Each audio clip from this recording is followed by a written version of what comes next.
بەخشندە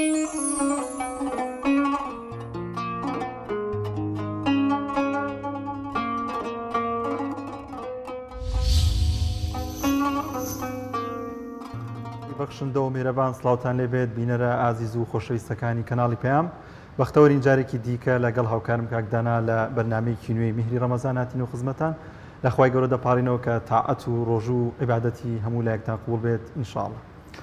بەڵە بەڕێزان دووبارە سڵاوی خوای پەروەردگارتان لێبێ بە هەمان شێوە میش خۆشحاڵم لە خزمەت کاکە دانیار هەروەها برانی پشتی کامێرە و ژووری کۆنتترۆڵی پەخش ئەڵلقەیەکی نوێ لە بەرنامەی میهری ڕەمەزان ئامادەکراوە و لە هەکبەی بەرنمەکەدا چەند بڕگە و بابەتێک هەیە پشت بەخوای پەروەردگار لە تەواوی کاتژمێرەکانی بەرنمەکەدا بڕگە و بابەتەکان پێشکەشەکەین بابەتێکی سەرەکی تەوەری سەرەکیشمان هەیە میوانێکمان هەیە کە باس لە بەرزڕاگرتنی شەوانی قەدری پیرۆزەکەین هەروەها پرسیار وەڵام تەلەفۆن بۆ پرسیار و وەڵامەکان وەرەگرین هەروەها بڕگەی خوانی ڕەمەزان و ڕۆژووی تەندروست و لەگەڵ پەیامنەرانیشا قسە و گفتوگۆ دەکەین.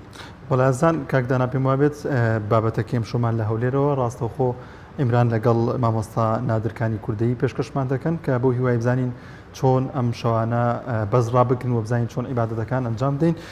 سەرەتا دەچین لای بڕگەی یەکەمی بەرنمەکەمانەوەیش پرسیار و وەڵامەوە چاوەڕێی پەیوەندیەکانیەوەین کە بتوانن وەڵامی ڕاست لە پرسیارەکانی ئەم شۆماندا بەدەست بێن. دەچینە لای یەکەمین پەیوەندی کاکدانە کێ؟ وەبزانم شەنگەمان لەگەڵە لە چەمچەماڵەوە خات و شەنگە کێ؟ شەنگە سەمەد. السلام عليكم. عليك السلام ورحمة الله. عليك السلام. برنامجك عليكم. زۆر سپاس. زۆر سپاس خات و شەنگە. خاتون ئەگەر کەمێک سەوت هەڵبڕی بێ زەحمەت سوپاس دەکەین.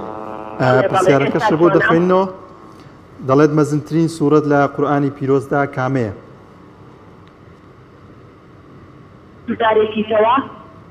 مەزنترین سوورەت لە قورئانی پیرۆزدا کامەیە؟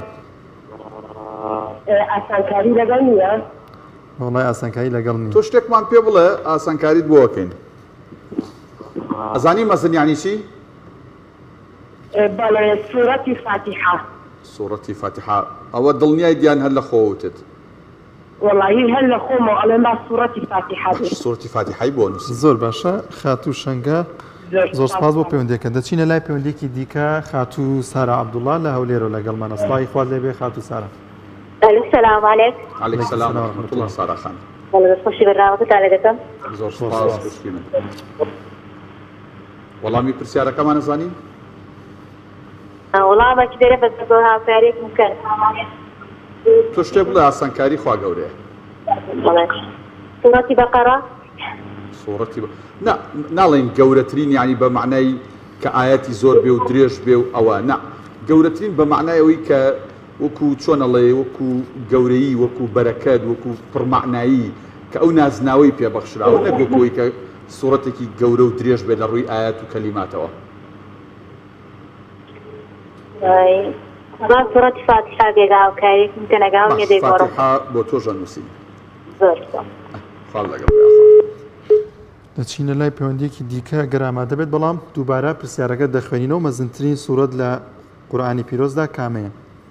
ئەلەند سەعید لە پێنجێن. ئەم کاتێکتان دەستخۆشی بەرنامەکەتان دیەکەم. هەموو کاتێکە زۆر سوپاس دەستخۆشی بۆ پەیوەندیەکەی تۆش.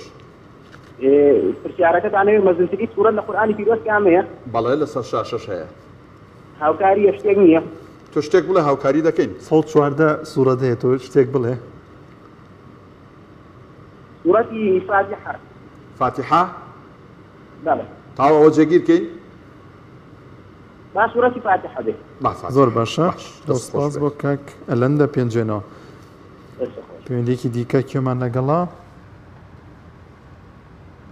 بەڵە بەڕێزان لە ڕێگەی ژمارە تەلەفۆنەکانەوە پەیوەندیمان پێوە بکەن مەزنترین سوورەت لە قورئانی پیرۆزدا چییە؟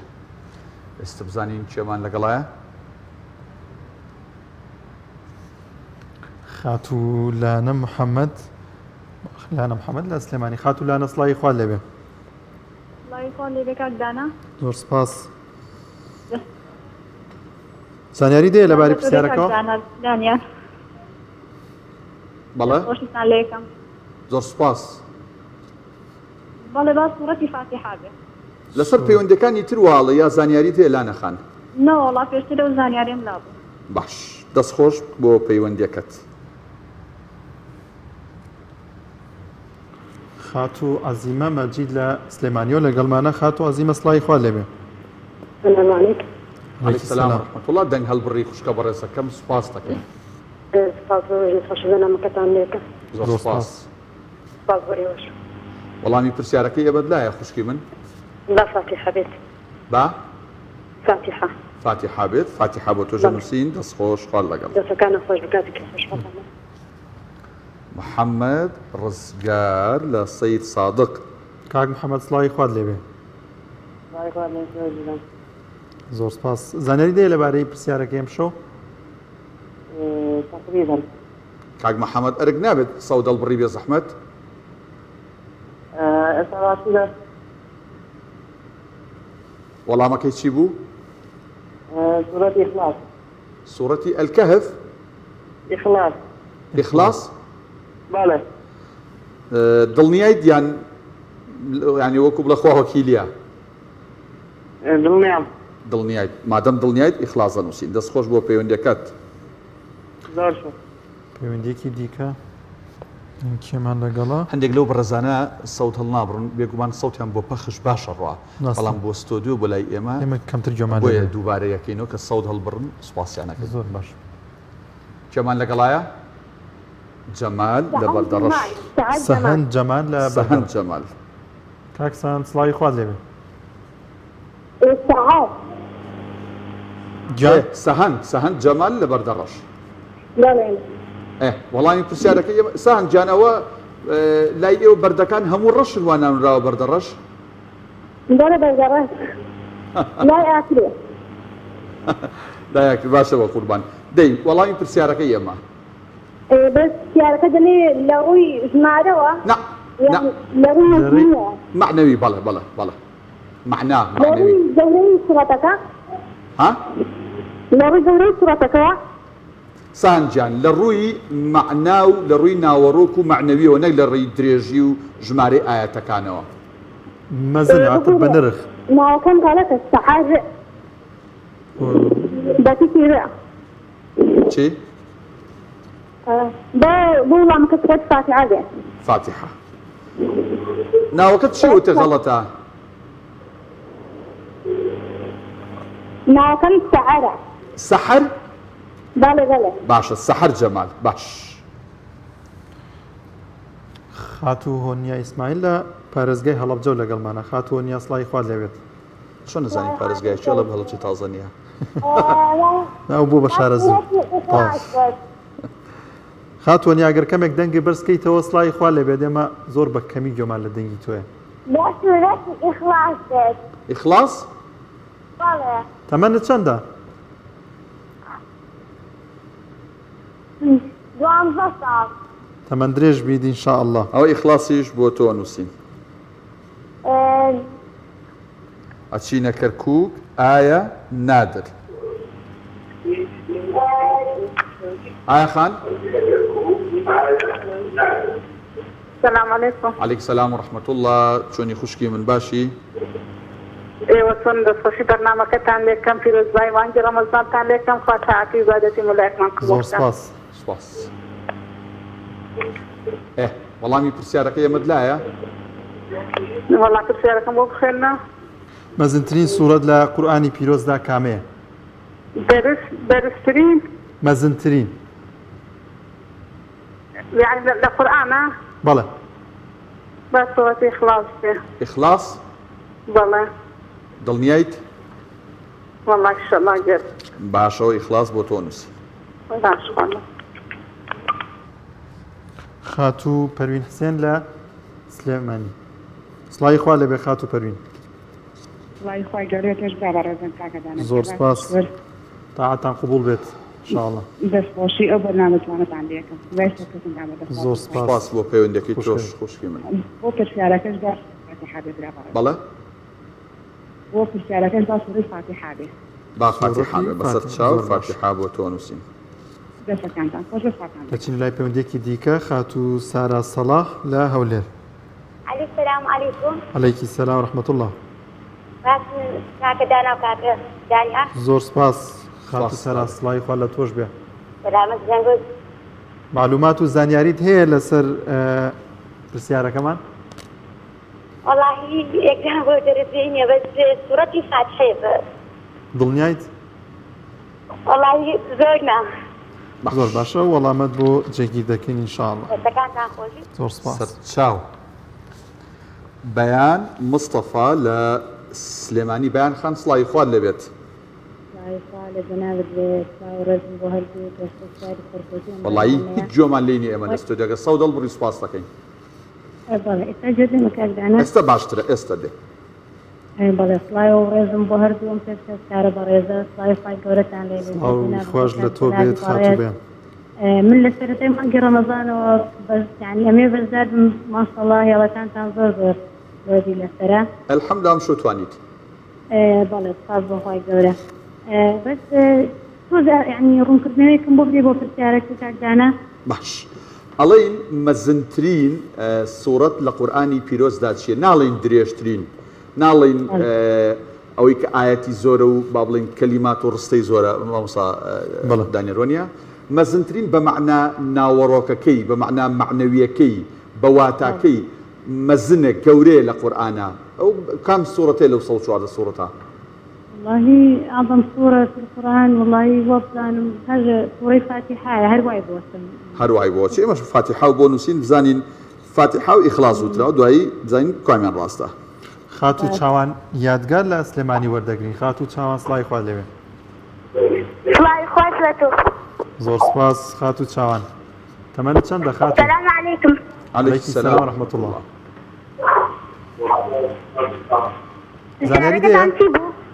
پرسیارەکەمان دەڵێت مەزنترین سوورەت لە قورئانی پیرۆزدا کامەیە؟ سوورەتی ئیخلاص. دڵنیایت؟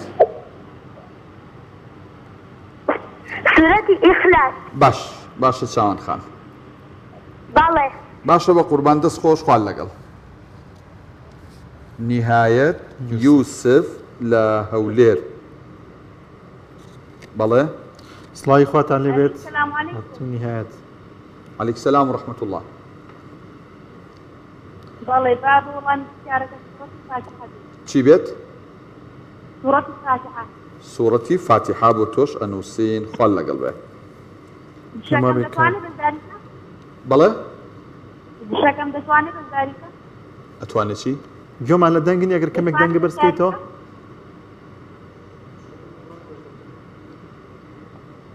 هەواڵێکی کاک دابان؟ باش زۆر باشەوە بزانم کاک دانیار کۆتا پەیوەندیمان لەم بەشایە وەرگرت دوایش ئەگەڕێینەوە لایەن بۆ پەیوەندەکانی تر. زۆر باشە. وڵازان دەچینە لای ناوبڕێک و دەگەڕێنەوە لاتان. بڕگەیەکی دیکەیە خوانی ڕەمەزان. برادران وەمان پێ دەڵێن پێشکەشەکەین لە کۆنتترۆل چیمان پێ بڵێن بەڕاستی کۆنتترۆل ئێمە بەدەست ئەوانە چی بڵێن ئەبێ ئەوە بڵێن جاروە شتێک نووسراوە بەڵام ئەوان شتێکی کەمان پێڵن دوجار بەو شێوازەیە کە ئەوانەیڵێن و خوانی ڕەمەزان بڕگەیەکی هەمیشەیی بەرنامەکەمانە و دەچینە لای ئەو بڕگەیە. کۆمپانیای بیلباک سپۆنسەری ئەو بڕگەیەمان دەکات پێ کۆبینەری دەبین.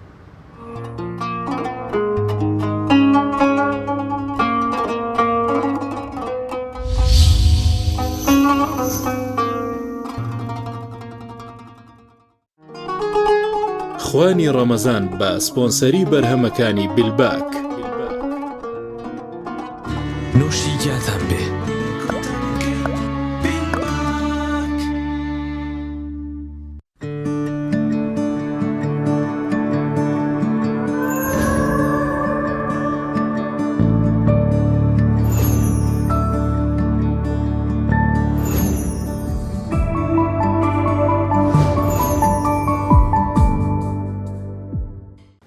خی گەورە میهرەبان سپاسداش بخوای گەورە کە ئەم شێژ دەرفەتیدام لە خزمەتانەم بۆ پێشکەشکردنی جۆرێکی تر لە شیرینی ئەم شۆمان ئامادەکردنی کێکی تەڕە. پێکاتەکانیش ئەم شیرینیەمان سێ هێلکەیە پێشتر سپێنەکەی بەجێ و زەردێنەی هێلکەکەیش بەجێ کوپێکی گەورە شەکرم هەیە، کیک پاودەرم هەیە، ڤانیلام هەیە لەگەڵ کاکاو و کوپێک شیرم هەیە لەگەڵ 2 کوپ ئارد. تەواوی پێکاتەکان تێکەڵەکەین بۆی کێکێکی ناسک و جوانمان دەستکەوێ. سەرەتا سپێنەی 3 هێلکەکە دێنین بۆ ئەوەی کرێمێکی جوانی لە دروستکەین.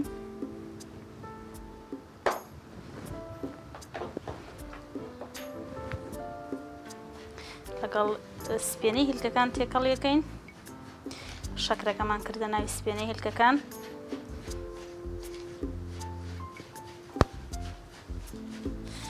کەمێک شەکرەکە تەڕ بێت لە بەرەوەی لە کاتی بەکارهێنانی میکسەرە نەبێتە تۆز.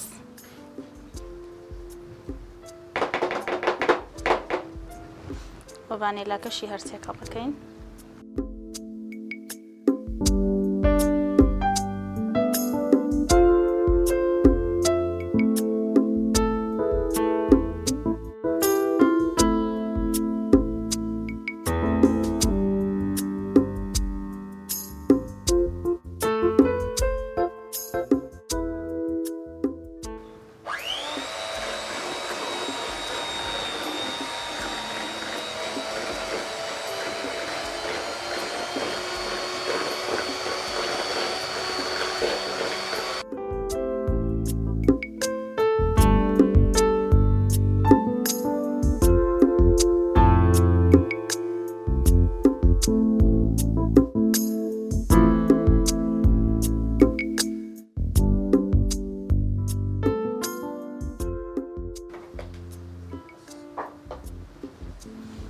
دقت بن جوان سپێنەی هێلکەکان لەگەڵ شەکرەکە جوان تێکەڵمان کردووە، کرێمێکی جوانی لە دەرچووە، بەڵام ئەبێت بە میکسەری کارەبایی تێکەڵ کرا.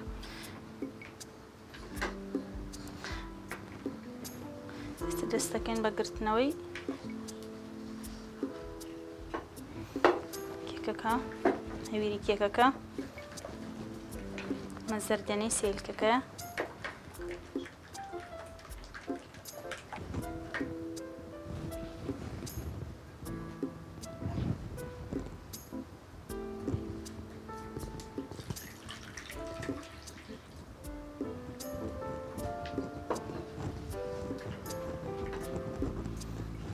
شیرەکەشمان بۆ زیاد کرد.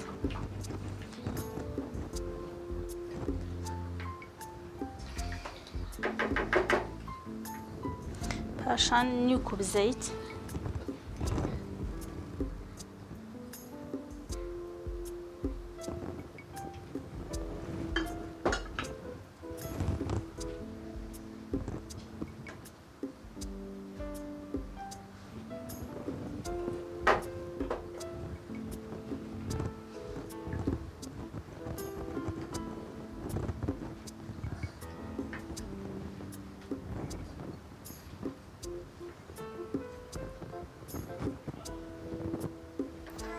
کاکاوکەشی بۆ زیاد دەکەین.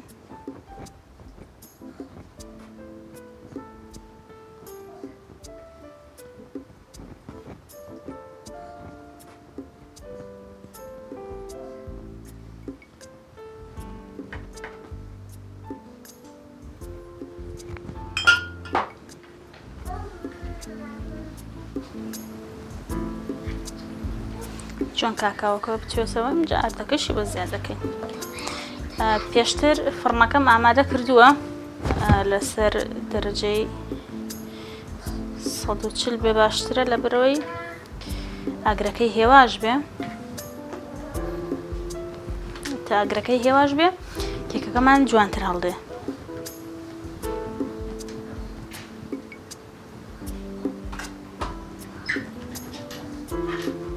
جوان کاکاوەکەشمان تواندەوە. ئێستا ئاردەکەی بۆ زیاد دەکەین.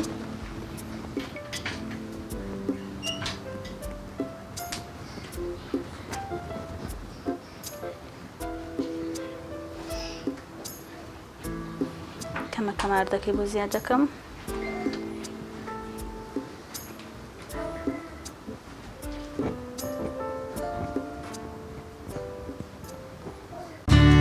نوشیجاتان بێ.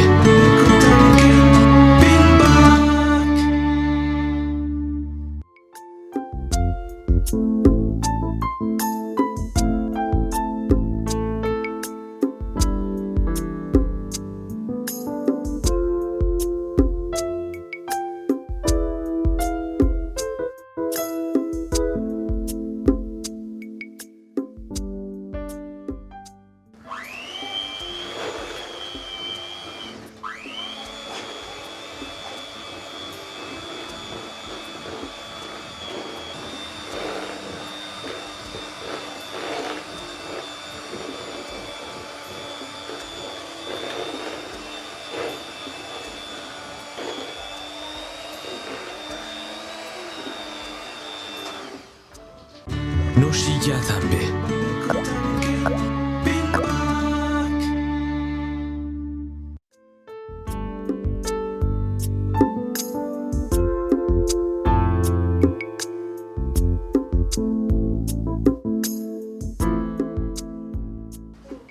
ئێستش دەست دەکەین بە چاورکردنی قاڵبەکە.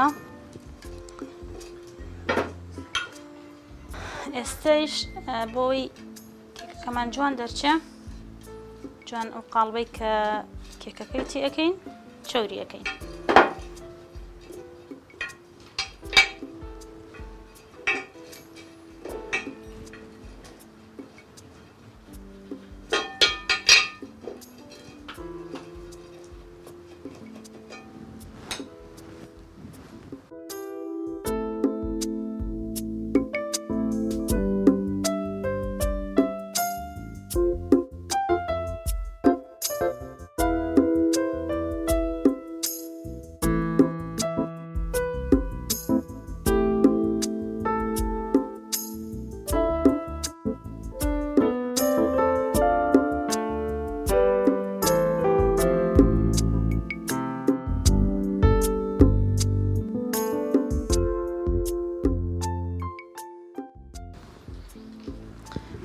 خۆشەویستان، ئەوە گەبێن ئێستا کێکەکە لێن هەویری کێکەکەمان ئامادەیە بۆ ناوی فڕن.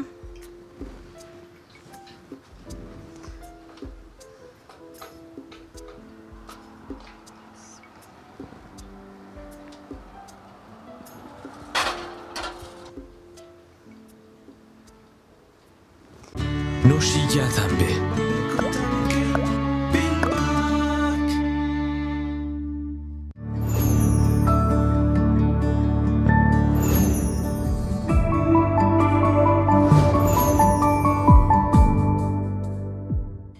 بینەرانی عزیز، وەک دەبینن کێکەکەمان ئامادە بووە. هیوادارم ویستتان لێبینی بێ. تاڵقەیەکی تر بە خوای گەورە و بەرز و بێهاوتەتان دەسپێرم. خواتان لەگەڵ ماڵتانەوە.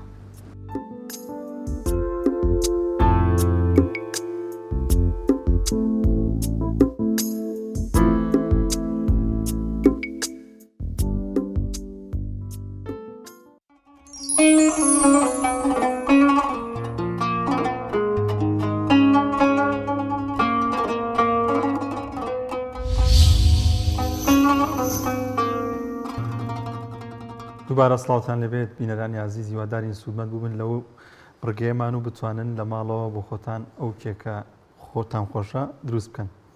دەچین لای ناوبڕێک و دەگەڕێنەوە وڵاتە. بەڵە بەڕێزان، وەک لە سەرەتایی بەرنامەکەدا ئاماژەمان پێکرد، تەوەرەی سەرەکی ئەم شەومان بریتیە لە بابەتێک بە ناونیشانی بەرزڕاگرتنی شەوانی قەدر کە بەسوپاسەوە میوانداری مامۆستا نادرکانی کوردەیمان کردووە لە شاری هەولێرەوە. هاوکارمان عیمران گفتوگۆکەی لەگەڵ ئەنجامەدات.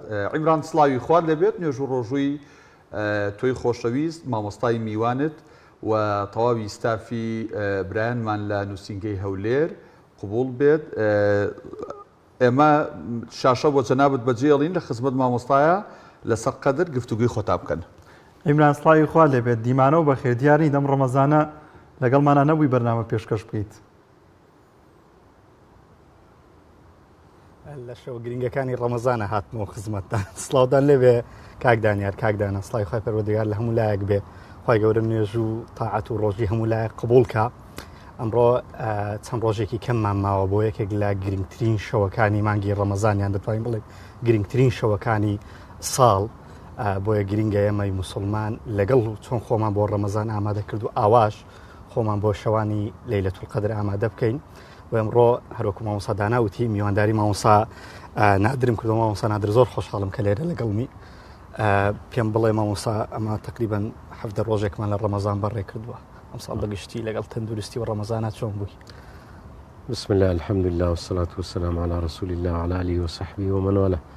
والله حمدی پەروەردگار دەکەین باش بووین وەگەر ئینسان هەندێک حاڵەت و شتیوا شەوێ هەر دەبێت سپاسی پەروەردگار بکەین چکە نیعمەتی زۆر بەسەرمانەوە هەیە منەتی زۆر بەسەرمانەوە هەیە چ شتێکیش بوو خۆی پەروەردگار لەگەڵمان بکە ئەوە عەدالەتە وە کوشتی دنیای نییە کەسێک بێ زوڵم و ستەم لێ بکە ئەوەی خوای گەورە ئەگەر نەخۆشیت بۆ بنێری و ساغت بکە هەمووی هەر عەدالەت و پەرو دادپەروەری ڕەب العالەمینە بۆیە سپاسی پەروەردگار دەکەین و سحەتیشمان باش الحەمدولله الحەمدولله یەخۆ مامۆستا تەندروست بن مامۆستا نزیکە بینەوە تقریبان 2-3 ڕۆژێکمان ماوە بۆ شەوانی قەدر گرنگی شەوانی قەدر لە چیدایە هەروەکو سەرەتا وتم بەردەوام ئەڵێن گرنگترین شەوانی ساڵە بە تەواوی ساڵە خوای پەروەردگار ئەو شەوانەی زیا کردوێتەوە بۆچی؟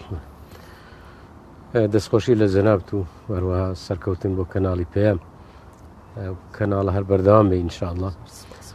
بەڕاستی ئێمە کە باسی شەوەکانی قەدر دەکەین هەر بەخۆی خودی خۆی ڕەمەزان ئێمە پەروەردگار باشمان دەناسی بۆیە کۆمەڵێک کەفارەتی بۆ داناوی پێغەمبەرمان دەفەرمێ صلی الله عليه وسلم الجمعة الصلوات إلى الصلوات والجمعة إلى الجمعة ورمضان إلى رمضان مكفرات لما بينهن إذا اجتنبت الكبائر دەفەرمێ پێغەمبەری خوا صلی الله عليه وسلم نوێژەکان بۆ نوێژەکان ئێستا ئێمە نوێژی ئیشامان کردووە خوای گەورە قبولی کات تەراویح کراوە هەتا نوێژی بەیانی ئەوە کەفارەتە بۆ هەندێک گوناحی بچووک لەو بینەی نیوەڕۆ بەیانی بۆ نیوەڕۆ بۆ عەسر بۆ مەغریب مەغریب بۆ عیشا سبەینێ لێک وەردەگرن لەبەرەوەی پەروەردگار دەمان ناسێ پێویستیمان بەوەیە کە ئێمە داوای ئیستیغفار و تەوبە بکەین خوای پەروەردگاریش نێمان خۆش بێ ئەو کەفارەتی بۆ داناوی نوێژەکە کەفارەتە جومعە ئەم جومعەیە تا جومعەیشکە ڕۆژێکی هەینیە کە ئەو ئینسانە دەسێتە لای مامۆستایەکی بەڕێز وتار گوێ دەگرێ ئەوەش هەتا جومعەیشکە دەبێتە کەفارەت کەواتە سەعاتەکانمان هەبوو ڕۆژانەمان هەبوو هەفتانەمان هەبوو ساڵانەشمان هەیە واتە مامۆستا ئامانج لە هەموو عیبادەتانێک کە خوای گەورە بەسەری فەرز کردوین جگە لەوەی وەکو عیبادەتێکە خێرمانەگاتی بۆ پاراستنی ئەمەشە لە گوناحەکان ئەنی بە جۆرێک لە جۆرەکان بۆ کەفالەتی گوناحەکانمان بۆ کەفالەتی گوناحەکانمانیشە بۆ بەرزبوونەوەی پلەشمانە وبكل خطوة تمشيها إلى الصلاة صدقة پێغەمبەرمان دەفەرمێ هەر خۆتوێک هەر شۆقاوێک هەر هەنگاوێک کە تۆ دەڕۆی بۆ نوێژ سەدەقە خێرێکت بۆ دەنووسێت لە ڕواتە دەفەرمێ پلەیەکت دەرز دەبێتەوە بەرز دەبێتەوە لەواشکە دەفەرمێ گوناهێکت لەسەر ڕەش دەبێتەوە کەواتە ئەمووی کە بەفارەتن ڕەمەزانیش بۆ ڕەمەزان ئەوەش دەبێتە کەفارەت بۆ بینان العمرة إلى العمرة كفارة لما بينهما کەواتە شتەکانی ئیسلام هەمووی لە مەسلحەت و بەرژەوەندی ئێمەیە رب العالمین ئێمە ئەوەندە خۆش دێ ئەوەندە پێی خۆشی لێمان خۆش بێ بۆیە هەموو کەفارەتی بۆ داناوێن ڕەمەزانە تا ڕەمەزان دەبێتە کەفارەت بۆ بەڵام یەک مەرجی داناوە پێغەمبەری خۆست خۆت بپارێزی لە گوناهە کەبیرەکان کە قەتلە کە سیحرە کە عوقوق الوالدەینە ئازاردانی دایک و باوکە زینایە خوا نەخواستە بوهتانکردنە فیرارکردنە لە سەفی غەزا و جیهاد مسلمانان لەگە کافران ئەمانە ئەگەر لەوانە دوور بوو ئەو ڕەمەزانە بۆ ڕەمەزانشکە دەبێتە کەفارەت جا ئێمە لە ڕەمەزاندا لە هیچ ئومەتێک لە هیچ میلەتێک لە هیچ دینێک نەبووە کە تۆ ئەو پلەمان پێدرابێ لە ئومەتی پێغەمبەر صلی الله عليه وسلم شتێکمانەیە پێی دەگوترێ العمل القليل والأجر الكثير يعني والثواب الكثير والثواب الكبير ئێمە هەندێک عملمان هەیە کەمە بەڵام پاداشتەکەی گەورەیە ئەجرەکەی گەورەیە ئەوش بۆ ئومەتی پێغەمبەر چۆن پێغەمبەرەکەمان خاتم النبیین صلی الله عليه وسلم سید المرسلین گەورەی هەموو پێغەمبەرانە ئومەتەکەش خێرە ئومەیە كنتم خير أمة أخرجت للناس بەڵام لەبەر سێ شتانە تأمرون بالمعروف وتنهون عن المنكر وتؤمنون بالله جا ئەم ڕەمەزانە خوای گەورە وەکو مەدرسەیەک وەکو حەمامێک کە لێی هەم تەسکی نەفسمانی لێ دەکەین ئیدەروونمان هەم ئیتیصال و پەیوەندیمان لەگە پەروەردگار لە ڕەمەزاندا زیاتر دەکەین دەبینین خوشکانێکە سەرپۆش دەکەن دەبینین بە هەندێ گەنج و براو لاو هەیە نەسوتە مزگەوت دەچێتە مزگەوت زۆر کەسێر هیدایەتی نێ بۆ خوای گەورە هیدایەتی دەدا کەواتە ڕەمەزان بۆ ڕەمەزانشکە کەفارەتە لەنا ئەوش کە باست کرد ئەم دە ڕۆژەیە یعنی ئەمە سەبەر لەوەی بچینە سەر دە ڕۆژەکە ئێمە بێگومان لەو فەریزانی کە لە سەرمانە بەشێکیان خێریان لە بەشێکیان گەورەترە بەڵێ وەکو مەسەلە بۆ نمونە ئێستا ئێمە لە ڕەمەزان دای ئەگەر لە ڕەمەزاندمە بەستم لە ڕەمەزان لە ڕەمەزان بۆ نمونە ئەگەر تۆ سونەتێ بکەیت بە فەرزێک بۆت حیسابە ئەگەر فەرزێک وازبێک جێبەجێ بکەیت بە هەفتا وازب بۆت دەنووسێ ئەگەر سەدەقە و خێرە بکەیت یەک بە هەفتایە عولەما دەفەرمون حتى إلى 700 ضعف هتا حفصت بلكو زياتريش لرمضان ده كواتا كان ده اسما هندي كات مان هي لهندي كات جورتره هندي مكانش مان هي لهندي مكان جورتره مثلا استامك خير بقاع الارض مكة مكرمة باشترين زوي لسر ارزي خوا مكة دواء او بيته مثلا دوري بيت امزا روزي بيغمبره مزغوتي بيغمبره امزا قدسه أما مراحله نجق لبيت مسجد الحرام بسات هزارة لما مزقوت بيغمبر بهزار لما مسجد الأقصى خواي قوري بجارته بمسلمانان ليه ببينسته كواتا هندي أمكنة مان هي لشونا كانت تلقورتنا هندي كاتش مان هي مثلا إما رمضان مان هي لروج ده ساعاتك جمعة مان هي جمعة يعني سادوان يجي فرض كان دعاء قبوله دعاء الجمعة مان هي دعاء رمضان مان هي دعاء ليلة القدر مان هي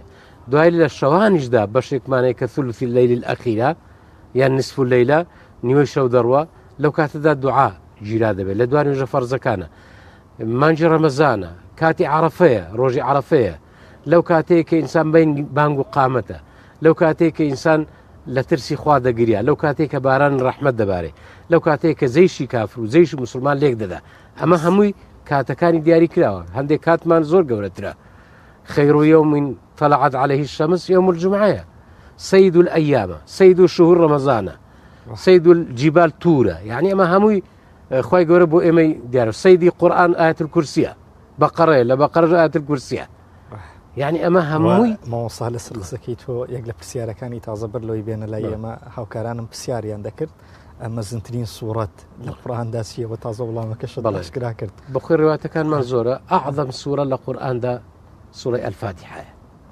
كالفاتحة الشافية المنجية همو ناوكانية والله كنت يشترين والجرين ده بتاع الصحابي يقدر فرمي بيغمبري خاصة فرمي لا أعلمنك فير الدكم أعظم سورة في القرآن طالما مش كسين وابزان بيغمبر وقبري مشغول يعني كرد لصدرك وتمي بيغمبري خوا أتوف وتتفير الدكم ضل بيغمبر فرمي زين سورة وتنبلي وتسورة الفاتحة وتي يا أخوة دستي للسنگ ده يا أخوة بيروز بي أو علمه يعني زانيني قوري سورة فاتحة علمه ما شاء الله باش ما وصل إما باسي ليلة القدر بكين زياواز لتواوي الشوانة ليلة القدر بوتي زياك راوة ورم الشوانة حكمتي أم ليلة القدر زاري خوي هر رمضانش كقوري ليلة القدرش كقوري بهو القرآن ويا يستاما أقردسين خزمة القرآن شهر رمضان الذي أنزل فيه القرآن كواتام إضافية تشريفي أم رمضان تشريفي أم ليلة القدر لبا قرآنك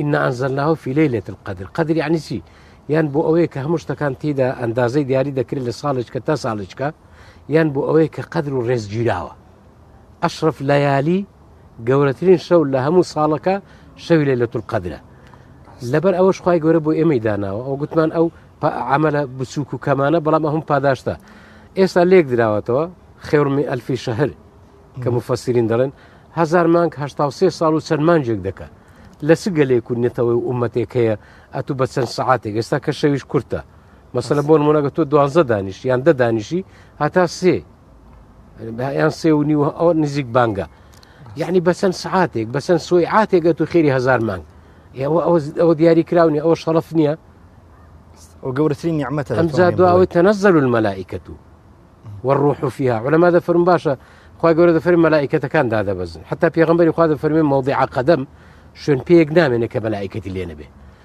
لدواي ذا فرمي والروح فيها روح الزبريليش علماء ذا فرم خواهي قولوا فرمين ملائكة روح ذا قريتوا ضرنا أو الذكري خاصة بعد العام إما عام ملائكة هميد بس زبريل لبر أوي أشرف ملائكته لبر أوي أميني وحيا لبر أوي كوا أمين داريتي وحي وهم بيغمبران كردوا بۆیە ئەویش دادە بەزێ لە گەریان چۆن وەکو هاتۆتە خوارێ بۆ پێغەمبەری خوا قورئانی تو ئاوا دووبارە دێتەوە خوارێ هەر بۆ خۆی لە ڕەمەزاندا لە هەموو ڕەمەزانەکان هاتوۆتە لای پێغەمبەر صلی الله علیه وسلم گوێ لە پێغەمبەر گرتووە قورئانی پێدەوەرکردوتەوە بەڵام لە ساڵی وەفاتی پێغەمبەری 2000 گوێ لێگرتووە قورئانی بۆ دەوەرکردوتەوە پێغەمبەرمان هەر لە مانگی ڕەمەزاندا.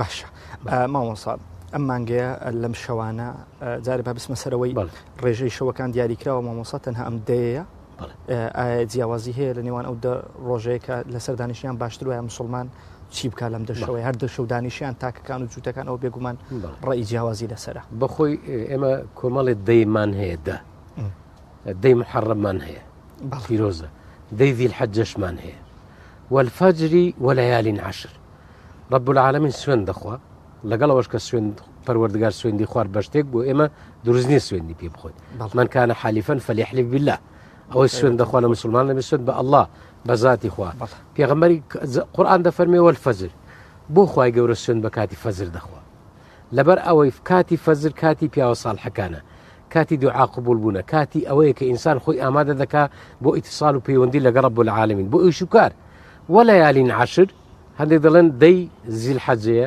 دەی محەڕەمە هەندێک دەڵێن ئەم دەڕۆژەیە ئەم دەڕۆژەی ئاخری ڕەمەزان پێغەمبەر ئێمە صلی الله عليه وسلم لە دەشەوەکەی چی دەکرد بەڵام ساڵی وەفاتی پێغەمبەر کردی لە دەیەوە نەک لە بیستیەوە لە دەیەوە بۆ نمونە هەموو ساڵەکان پێغەمبەر تەمان پێغەمبەری خوا 9 ڕەمەزانی گرتووە لە ژیانی خۆی کە ڕۆژ و فەرز کراوە ساڵی 2 کۆچی لە بۆ پێغەمبەر و ئومەتی صلی الله عليه وسلم لەو نوەیە پێغەمبەری خوا صلی الله عليه وسلم هەموو ساڵەکان با بڕین 8 ساڵ لە بیستیەوەدا دانیشت بەڵام ساڵی وەفاتی لە دەیەوە دانیشت هەندێک زانە دەڵێن ئێستا ئەوە بۆ بە سونەت بۆ ئێمە چکە پێغەمبەر لەسەر چی وەفات بکە صلی الله عليه وسلم ئەوەیە جا پێغەمبەری مە چی دەکرد صلی الله عليه وسلم دایکەکانمان خێزانەکانی پێغەمبەر دەفەرمون كان صلى الله عليه وسلم يجتهد في العشر الأواخر من رمضان ما لا يجتهد في غيره كان كالريح المرسلة دەڵێن پێغەمبەری خوا صلی الله عليه وسلم لەو دەی ئاخری ئەوەندەی خۆی ماندوو دەکرد و جوهدی دەکرد لە کاتەکانی کە نەی دەکرد نە لە ڕەمەزان نە لە غەیری ڕەمەزان حتا دەفەرمون با هەیە ڕیحی مرسەلە دەڵێن باش شەماڵە باش شەماڵ چەند سەریع پێغەمبەر ئەوەندە سەریعتر بوو لەو دەڕۆژی ئەوانەی کە پێغەمبەر دەیکرد بۆ ئێمەش بۆتە سونەتیە كان صلى الله عليه وسلم إذا دخل العشر الأواخر من رمضان أيقظ أهله ما وصف عفوا خبر لو بسنة سرواتا وبيويست مسلمان هرد شو دانيشة هرد شو دانيشة پێغەمبەر مان دەفەرمێت تەحەڕەو لەیلەتە القەدری ئێوە بگەڕێن لێی لە ویترەکان 21 23 25 27 29 بەڵام لە دەیەکەی بۆ پێغەمبەر دانیشتووە صلی الله علیه وسلم بۆ ئەوی کەوا ئێمە هەمومان چکە چێ دەڵێن لە شەوێشکە دانیە بۆی هەموو خێرەکە و پاداشتمان چکە پێغەمبەرمان دەفەرمێ من حەڕومەها فقط حرم الخير كله.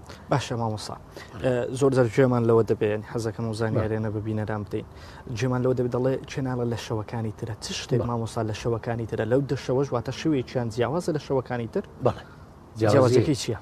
جیاوازیەکەی زۆربەی عولەما باز دەکەن سەحابەی کیرام خوا لەیان ڕازی بێ لە عەسری پێغەمبەر صلی الله علیه وسلم گوتیان ئەی پێغەمبەری خوا ئێمە وامانزانی لە خەودا کە لە 27 بوو فەرمووی ئەرا ڕوئیاکم قەد تەواتەئەت فەرمی وا دەبینم خەوەکەتان عینی وایە لە 27 بووە قسە زۆر لەسەرەوە کراوە بەس لەو شەوەی کە قورئان دابەزی قورئان دابەزی شەرەفەکە بۆ ئەوە بەڵێ ئەنی جیاوازی ئەو تاکە ڕۆژێک کە زیاد دەکرێتەوە لەناو ئەو دەڕۆژەوەی کە لەو شەوە قورئان دابەزیوە قورئان دابەزیوە هەر لەبەرەوەی خۆ شەرەفەکەی قەدرەکەی ڕێزەکەی لەبەر قورئانە ینی گەورەیەکەی جا فەرمی پێغەمبەری خوا صلی الله علیه وسلم فمن كان متحرها ئەگەر ئەو کەسی لێ دەگەڕێ با لە ویترەکان بگەڕێ بەڵام ئەوەی کە بۆ بە سونە بۆ ئێمە اقتیداکردنە بە پێغەمبەر تەبعیەت لە پێغەمبەر حتا سەحابەی کیرام پێغەمبەر چۆن ئاوی دەخواردەوە ها ئاویان دەخواردەوە دەیانگوت ئێمە دەمانەوێت چکە ئیتیباعی پێغەمبەر صلی هەر بە خۆی گەورەیە هەر بە خۆی فەضیلەتە هەر بە خۆی سونەیە هەر بە خۆی ڕێزێکە هەم بۆ ئێمە هەم بۆ پێغەمبەرمان صلی الله عليه وسلم. باشە مامۆستا حەزەکەم سینەوە سەرەوە بابەتی پێغەمبەری خوا صلی الله عليه وسلم لەو دەڕۆژە چی دەکرد ئەو شتانە چی بوو کە پێغەمبەری خوا ئەنجامی دەدا پێغەمبەر ئێمە صلی الله عليه وسلم لەو شەوانە تەقسیمی کردبوو دابەشی کردبوو بەشێکی بۆ ئامۆژگاری وعزی دەدا بەشێکی بۆ تەفەکر بوو فکرکردنەوە بەشێکی بۆ ئیعتیکاف بوو بە نیەتی مانەوە لە مزگەوت دەچۆ مزگەوت و قسەی لەگە کەس نەدەکرد خەریکی عیبادەت دەبوو بەشێکی بۆ قورئان بوو بەشێکی بۆ ئامۆژگاری مسلمانان بوو بەشێک بۆ بینی خۆی و پەروەردگار بەشێک بۆ دوعاەکانی بوو بۆیە لەیلەة القەدر ئێستا بەداخەوە زۆر جار بۆتە لەیلەة القدر قدر بە منزەڵی دەگوتری کابرا خەریکی خواردنە بابە تۆ چەند سەعاتێکە چیشت لە خواردنە کاتیکە زۆرە بۆ خواردن ئەمە فرسەتە ئەمە هەلە ئەم ساڵ ڕۆی ناگرێت دوای چێ دەرێ بە دەگەینە ساڵیش تر کاتەکەشی زۆر کاتەکەشی زۆر کەمە بەڕاستی کاتێکە کە بکرێ بە فرسە لە هەر هەمووی گرنگتر بە خۆداسوونەوە ئیتیسال بەهێزکردن لەگەڵ رب العالمین ئەوەی کە پێغەمبەر دەیکرد صلی الله عليه وسلم پشارەکەی جنابەتەوە بوو ئەوان دەکرد بەڵام سەحابەی بەڕێز دەفەرمون سێ شتی دەکرد پێغەمبەر كان إذا دخل العشر الأواخر من رمضان جد خۆی تند و تۆڵ دەکرد وشد المئزرة شد المئزرة هەندێک لە عولەما دەفەرمون کینایە لەگەڵ ئەوەی کە لە خێزانەکانیشی دوور دەکەوتەوە وهروەها وأيقظ أهله ماڵ و خێزانەکەشی بەخەبەر دێنە لە ڕیوایەتێکدا وأحيا الليل كله شەوەکەشی هەمووی بە عیبادەت زیندوو دەکردەوە یەک کاتیش نەدەخەوت پێغەمبەرمان صلی الله عليه وسلم يعني تفرغی دەکرد بۆ عیبادەت چکە ئەمە شەوانە شەوی قەدرە شەوی دابەزینی قورئانە شەوی دوعا قبول بوونە شەوی تەقسیم و تەقدیر و دابەشکردنی ئەرزاق و ئاجال و هەموو کاتەکانە باشە مامۆستا دەبینین لە زۆرێک لە مزگەوتەکان لەو شەوانە نوێژی بە کۆمەڵ دەکرێت و تا شەو نوێژەکرێ ئەمەشێکی کرد بوو لە سونەتەکانی پێغەمبەری خوا صلی الله عليه وسلم پێغەمبەری خوا صلی الله عليه وسلم ئەو سونەتەی بە شەو نوێژ بە جەماعەت نەکردووە هەرکەس لە خۆی کردوێتی بەڵام عولەما ڕەحمەتیان لێبێ عولەمای قەدیمیش و ئێستاش بەتابەتی ئەم سەردەما دەڵێن مادەم هەر دەمێننەوە لە مزگەوتەکە سونەتەکانیش کۆمەڵە لە سونەتەکان بە جەماعەت دەکرێت بۆیە ڕەئیان پێداوە ئەگەر نا عەسری پێغەمبەر بۆ خۆی ئەم قیام اللەیل و ئەم شەو نوێژەی بە جەماعەت نەکردووە ئەوەلی هەندێک کردی تەراویح پێغەمبەری خۆسم بەڵام دوای بردێ و ماڵە فەرمووی لەوەی دەترسێم کە واجب بێ لەسەرتان و دوای ئەوەش نەیکەن یان نەتوانن ینی هەر لە خەمی میلەتەکەیدا بۆ پێغەمبەری خوا صلی الله عليه وسلم ئێمە ئەو ڕێبازە جوانەمانەیە الله نور السماوات والأرض قرآن قد جاءكم من الله كتاب ونور مبين ونيا پیغمبرمان نورە ئیسلام نورە جاوەرە الله نورە پێغەمبەر نورە قورئان نورە ئیسلام نورە تۆ لەو هەموو نورێک کابرا بڕوا بۆ تێریکایی بۆچی ئیسلام ليخرجكم من الظلمات إلى النور ظلمات بجمعة کەواتە غیری ڕێ پێغەمبەر و منهەجی رب العالمین ئەوکەی کەمی تاریکاییە بەداخوا مامۆستا هیچ سوورەتێکمان هەیە کە لەم شەوەیە زیاتر مسلمانان بیخوێنن یان قورئان بەگشتی خێر و بەرەکەتی خۆی هەیە لەم قورئان ئێمە کۆمەڵی سوورەتی مەخسووسمان هەیە لە هەم نەک لە ڕەمەزان لە شۆکانی تریشدا دەخوێندرێ ئێستا پێغەمبەرمان فەرمی سڵ سی ئاەت هەیە لە قورئان کە سوورەی ئەلمولکە تەبارەکە کەسێک هەر خوێندی هەتا خوای گەورە شەفاعەتی بۆ کردو لێی خۆش بوو سوورەی واقعامان هەیە بۆ ڕسق باشە سوورەی بەقەرە و ئالی عیمران دەبنە دوو وەکو هەورێک لەسەر سەرت لە ڕۆژی قیامەتدا بەڵام لەو شەوەدا زیاتر ئەوەی بکرێ دوعا زۆر گرینگە چکە قورئان کاتەکانی کەش دەخوێندرێ ئەو کاتی ئینسان تەفەڕوق بکە بۆ ئیتیسال و پەیوەندی بۆ فکر و بیرکردنەوە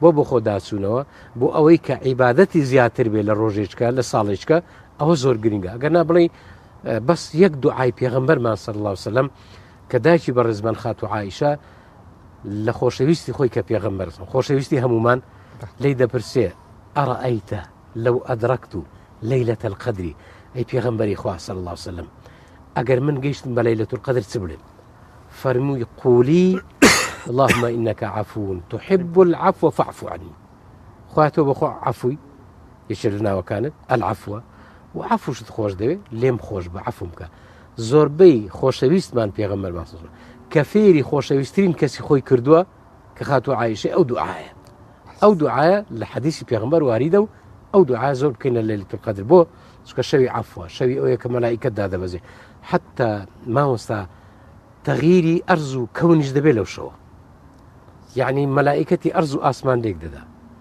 یعنی هەندێک حاڵەت هەیە لە ئاسمان کە ڕوو دەدا هەندێک حاڵەت هەیە لە زەوی یعنی تەغییر گۆڕانکاری بەسەردادێ بەڵام نادیارە ئینسان بەڵێ باشە مامۆستا شوێنی ئەم لەیلەة القەدرەیە ئایا وا پێویستە لە مزگەوت بێ بۆ پیاوان یان لە ماڵەوەش دەکرێت ئایا پێغەمبەری خوا هیچ شتێکی دیاری کردووە واتە سونەتەکەی پێغەمبەری خوا چۆنە سنتەکەی پێغەمبەری خوا صلی الله علیه و سلم زیاتر لە ماڵەوە بووە بەڵام دەکرێت ئێستا بڵین وەکو عرفێک لەبەرەوەی خەڵک ئەگەر بە تەنیا بێ احتیمال لی پازات و لێ بنوێ بەڵام کەسۆن هەم مزگەوت تایبەت کورد هەر حەزی لە بەڵێ لە ناو مزگەوتیش برایەکانی دەبینێ یەک دوعا دەکات یەک نوێژ دەکات قورئان دەخوێنێ یەک زیکر دەکات وەنیە یەک سەڵاوات لێ دەدا ئەویش یعنی ڕەغبەتی دەبێ بۆی ئەسڵ وایە لە مزگەوت خێری زۆرترە خێری ئەوەی دەگاتێ مسلمانان دەبینێ خێری ئەوەی دەگاتێ لەگە مسلمانان دوعا دەکات چکە ئێمە بەتەنیا نوێژ دەکەیت جەنابەت نوێژە دەکەی بەتەنیا من ناڵین ئیاکە ئەعبود ئیاکە نەعبود ئیاکە نەستەعین بۆ چکە ئیشی مسلمانان بە جەمعە ئیشی مسلمانان بە جەماعەتە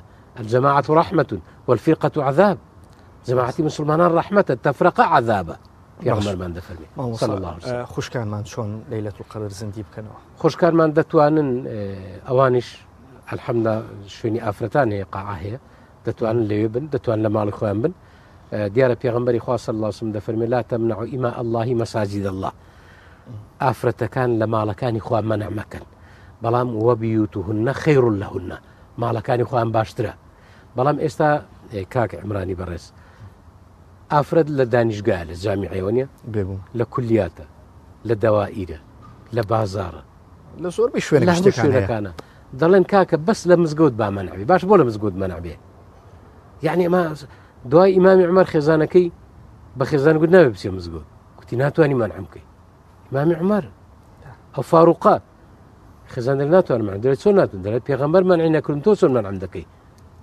یەکسەر تەسلیم دەبێت تسليم فرماني پیغمبر فرماني پیغمبر صلى الله عليه وسلم كان وقافا عند الآيات عند السنة إمام عمر وابو هشتي آية القرآن فرمدي پیغمبر صلى الله عليه وسلم بوي ذكري إصابة أجو خشكارة بين حتى أواني نخوش يعني يبون منا لعادي شهري دان ها ما نقاني إخوان دتوانن بينوي أو قاعية دتوان الذكر يشكن دعاش كن بس نجنا كان قرآن يجمع مصطفى قرآن ناتوان بس قرآن بو تعليم زانانی بەڕێز ڕێگان پێداوە کەسێکی فێر دەکرد یان بەخۆی بۆی لە بیری نەچێتەوە ئەگەرنا لا يمس المصحف القرآن إلا طاهر باش ئەو سەبا پرسیارێکیش سەبارەت بۆ چینی کۆمەلگا بکەین بێگومان کۆمەلگای کوردی بە شێکی نەخوێندەوارە و هیچ خوێندەواریەکی نییە ناتوانێت قورآن بخوێنێتەوە ئایا تەنها دانیشتنی لەو شەوەیە و سەڵاوات لێدان و ئەو دوعای کە پێغەمبەری خوا اللهم إنك عفو تحب العفو فاعف عنا بخوێنێ خێری هەمانە و کەسانی تریشی دەگاتێ خێرەکەی ممکنە ئەو زیاتر خێریشی بگاتێ لە خوێندەوارەکەی بەڵام خۆ ئەگەر هیچ نەزانێ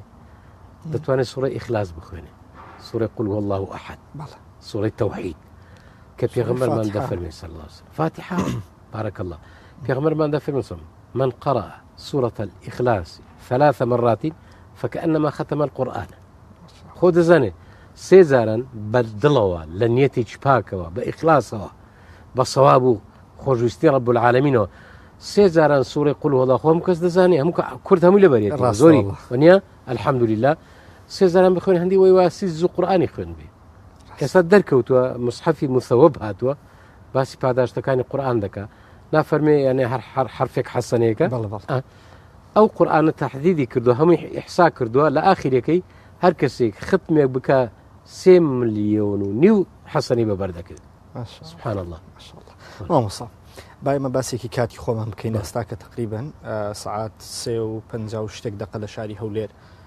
بانگی ئێستا کەم تراوزە ئەمڕۆ 46 ئەمڕۆ 46 بەڵێ بانگی بەیانی مەبەستە باشە مامۆستا مسلمان لە چەند بۆ چەند پێویستە دانیشێ وەکو دیاری کراوی بەخۆی کاتێکەوە دانیشتویان دوای 12 کاتەکە بڵین تەحدید بێ بزەبت هەر شەوەکەیە بەڵام ئێستا کە شەو کورتە مەسەلا دەتوانێت 2 کە تەراوی حشتووە پێدا تەواو دەبێت دوانەوە ئیسراحەتێک بکە چکە شەر نییە بڵین زاری و احتیمالە تەحمل نەکە خۆی ڕانەگریا نەخۆشی هەیە یان بە تەمەنە وەک من مەسەلە با بڵین ئەزە ئەوە دەتوانێت هەندێک ئیسراحەتێک بکە بەڵام ئەسڵ وایە شەوەکەی هەمووی ئەحیا اللەیلە کولەه ئەو ئیقتیداکردنە بە پێغەمبەر مامۆستا چەند کاتێکی کەمم مایە حەزەکەم بە کورتی باسێکی ئاعتیکافم بۆ بکەی لەو چەند شەوەیە ئاعتیکاف چییە و لە ئیسلامە چۆن باسکرا و چۆن ئەنجامەدرێ ئاعتیکاف بەداخەوە لە ناو مسلمانان پێی دەگوترێت ئەسونە المەهجوورە یعنی سونەتێکە کە فرامۆش کراوە پێغەمبەری مەسەڵەن جاریوە 3 سوورە جاریوە بە 10 ڕۆژێک ئاعتیکافی کردووە بۆ حاجەت و پێویستێک نەبووە نەهاتۆتە دەرێژ یان خواردنەکان دەستنوێژێکە ئاعتیکاف کە چووە سەر دەرگای مزگەوت لە ناو دڵی خۆت گوتت نەوەیت الاعتیکافە نويت سنة الاعتكاف نية من اعتكاف دكم اعتكاف يعني ما نوى المبيت في المسجد بنية العبادة ما نوى لمزقود بنية العبادة أتوقع سوى جوري أو ندي لمزقوتي باعتكاف وذ حسابه هموي أو خير وبعد زياوازة هموي بلى اعتكاف يشكل السنة كان بيغمر ما صلى الله عليه وسلم أو كسي ما مصنع لمزقود بيت دروا أصل واي حتى توابي إذا كان نية دروا إلا قد الزنجة كان حازو بيوستيجي أقر أنا بيت دروا لدى الشو كما وصلتواني بلن خيري أم اعتكاف زيادة أصل خوي أواني كبيغمر كل خوي اعتكافه صلى الله عليه وسلم صلى الله عليه وسلم أحيا الليل كله ها أحيا الليل كله أوه بيغمر همش شوقي زندو كردو صلى الله عليه وسلم هو اعتكافه اعتكاف يعني معناه ولا مزقود بنيتي عباده هروك باسك البداخ وما وصل سنتي زور من لا زور زارن باسم كردو ان خرج كده اعتكاف سيه زمنيش هر براسي بو حزم كله بابته نهر او برا خوش كان اما ليرو او سيتمان بويانا كجوان لايميو اما دبين نو دبيستن اما دلنا هر كسونو مزقود بنيتي اعتكاف بينهم ما نوا كان لمزقود هر خوي جوره باعتكاف بويان دنسي باشتريش دي الاعتكاف طبعا خويني قرآن نوش كردنا وبارانا ودعاء ما وصل حزك ما بينيرانيش بلان هرتن ديما تن روجك ما وبو داخل بو ليلة القدر بلا ما وصل ما جيب خالك باش ده بيغمر صلى الله عليه وسلم خوي بو ما ذاكر يعني ام روجانا ما وصل بيوش خوي بو ما ذاكر يعني خد بخوباني بو ما ذاكر بسي اما ذاكردن بنيات عزيمه زور كثير والله ناتوان دانيش نية المرء خير من عمله زاروا نيتك لا عملك باش نيتك صاف باكا بلام كردي عمل خوانا خواص الرياتي دكا بويا نيت مان اما ذكري سونا او بكين كنيت مان هبه ام زاد واي الصلح لرب العالمين كين ام زاد داوي توفيقش لرب العالمين كين شكو دبي اگر او توفيق ما ندانات وانين بس لنيت مان خماني بو اما دبكين يعني برينما او صلاه يازدمان كاك دخوين يازدمان ايما أو حالة تمانية وتسنشوا بقى تسدبي يعني وما وصل يعني مسلمان خدبيش كاي شو كاركاني خوي الرخ على مدى الروج يعني بلاي تبي تنسون يستعمل تنظيمي كاركاني بكا يعني برنامج هبي أصل المسلمان نابي عبثي به عبثي يعني كابراجي بخور راي لو جورها دبي مسلمان حذير بيغمر دفرمي أقداره خو باريزا فاطين زيكا باقايا وشيارة مسلمان خيط عوفيري نابي اللي بكري مسلمان دبي أقدار بي مسلمان دبي زيرك بي مسلمان دبي استعداد الشيء هبي دست خوش بما وصاقر كوتا بيعمل لسر ليلة والله القدر. من دست خوشي للزناب تانو لكنالي بيامو دعاء خير دكين بو كنال أخوي قولة بردوامي كابو برستان واروها داوا دكين إن شاء الله همو خوش كبرايش أو تسنشوا من كردوا بو دنيا ونيا آخر قسمه يتسن كس شوان ممكنة دسي حرسيات دولار برست وبينا لبرز كان لكسي كي بيدين دقري لا إيوارة تاكو بياني بس ويزور جناحش اللي سرد نسري زاري وها ممكنة على خورك دولار برستان حما أو بقري باسواني أي أو شوانك أبو أخوة سدبي أجر إما عندش بو رب العالمين بهرب خوش معنا والله الغني وأنتم الفقراء أخوة بنازة أجر خرجي صار زي هم عبادتك أو هرب العالمين أجا هيك شيء نبرسي هرب العالمين هربو خو معنا بله دست خوش ما وصلنا در زوز سپاس بو تو کلا قلم بي بله زن خوشويستان اما متوريه ولا شاري هولير پیشکش مان کردم بو هیوای همو من باش وازکی باش و تندروست خو من بو عبادتي شواني ليله القدر آماده بکەین دەگەڕێمەوە لای هاوکارانم لە ستۆدیۆی ناوەندەوە. بەڵە بەڕێزان کاکە عیمران دەست خۆش سوپاس بۆ تۆ سوپاس بۆ مامۆستای بەڕێز سوپاس بۆ برایانمان لە نووسینگەی هەولێر. بەڵازیزان دەچینە لای ڤیتیە کە گەنجێکی دەنخۆشە لە ڕانیە پێکەوە بینەری ئەو ڤیتیە دەبین.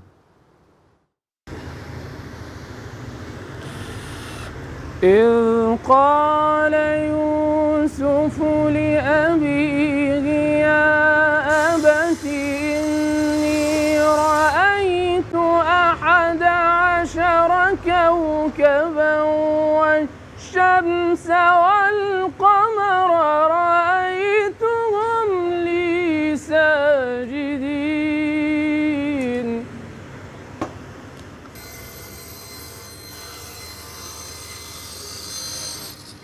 من نام عبيدة موفق داود لشاري بغداد لدایک بووم ماوەی 16 ساڵە زیاتر لە شاری ڕانیەدا دەژیم ماوەیەکی زۆر چەند ئیشێکم کردووە یەکێک لەو ئیشانە کە ئیشی شوشە و ئیشی کاشی و ئێستا لە ئێستادا ئیشی ئەم دارتاشی دەکەم ماوەی تقریبان ساڵ و نیوەکە بەردەوامم لە میشەدا بەرەوە ئەمشەی دەکەم بۆ پەیداکردنی بژووی ژیانە و هەم کاری پێغەمبەرانە کە دارتاشی وەک پێغەمبەر نوح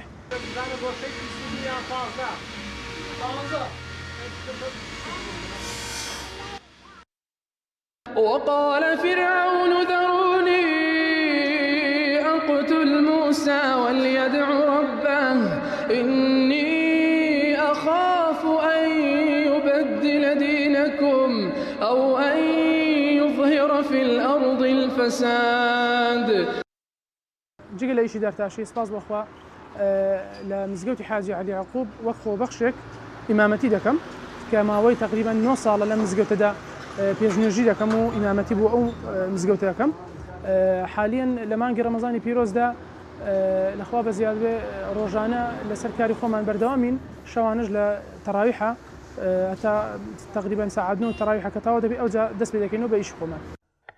هل أتاك حديث موسى إذ ناداه ربه بالوادي المقدس طوى اذهب إلى فرعون إنه طغى فقل هل لك إلى أن تزكى وأهديك إلى ربك فتخشى فأراه الآية الكبرى فكذب وعصى ثم أدبر يسعى فحشر فنادى فقال أنا ربكم الأعلى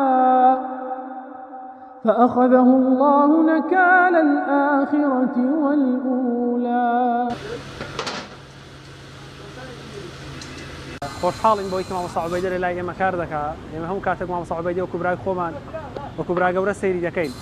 مامۆستا عوبەیدە الحەمدولیلا جگە لە بەهرەی دڵخۆشی سپاس بەخوا بەهرەی تر خوای گەورە پێی بەخشیوە ئەو بەهرانەکە الحەمدولیلا لە کارەکانی ژیانی خۆیدا زۆر جار کارەکانی تاقیکردەوە توانیوێتی جێپەنجەی خۆی بەجێ بهێڵێ. ئێستا الحەمدولیلا مامۆستا عوبەیدە مەشغوڵ و سەرقاڵە بە کاری نەجاریوە دەهەوێت لە کاری نەجاریەوە بتوانێت بژێوی ژیانی خۆی پەیدا بکات. مامۆستا عوبەیدە الحەمدولیلا وەکو هەموو گەنجەکانی تر دەیهەوێت سەربەرزانە بژی لە ژیاندا لەلایەک خزمەتی دینی ئاینی پیرۆزی ئیسلام دەکات و لەلایەکیش دەیهەوێت بژێوی ژیانی خۆی لە ڕێگەی ئارەقەی ناوچەوانی خۆیەوە پەیدا بکات. بەتایبەتی لە مانگی پیرۆزی ڕەمەزاندا زۆر پەیوەندیمان پێوە دەکرێت بۆ مەسەلەی پێشنوێژی ئەو ئەرکی سەرشانمانە کە چین بە داواکاریانەوە بەڵام بەپێی توانیمەش توانیمان وەڵامیان دەینەوە لە شار و شارۆچکەکانی کوردستان بەڵام لەبەر پابەندبوونی مزگەوتەکەمان مزگەوتم بەسەرەوەی و پابەندم بە مزگەوتەکەی مزگەوتی حاجی علی یعقوب ناتوانم زۆر هاتوچۆ بکەم بۆ ئەو شارانە. بسم الله الرحمن الرحيم إن في ذلك لعبرة لمن يخشى إن في ذلك لعبرة لمن يخشى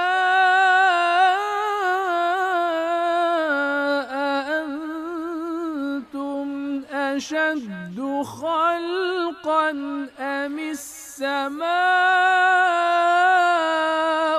بناها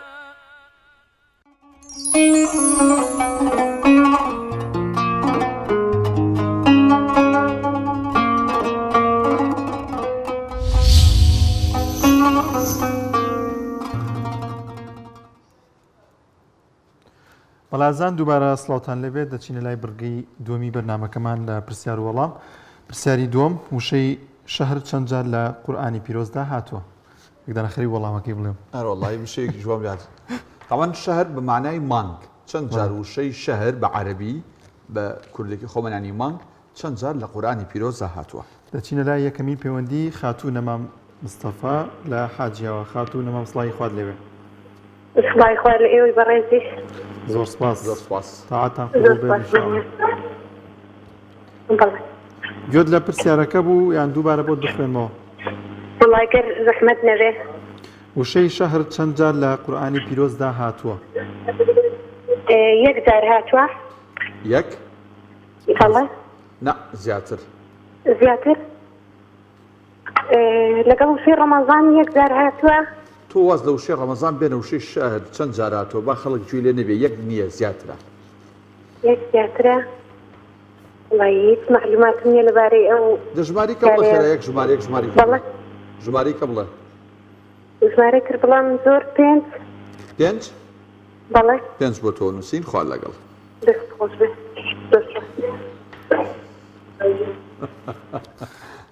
بەڵێزان پەیوەندێکی دیکە وەردەگرین کێمان لەگەڵ بێ هەیە من ناسح لە سلێمانی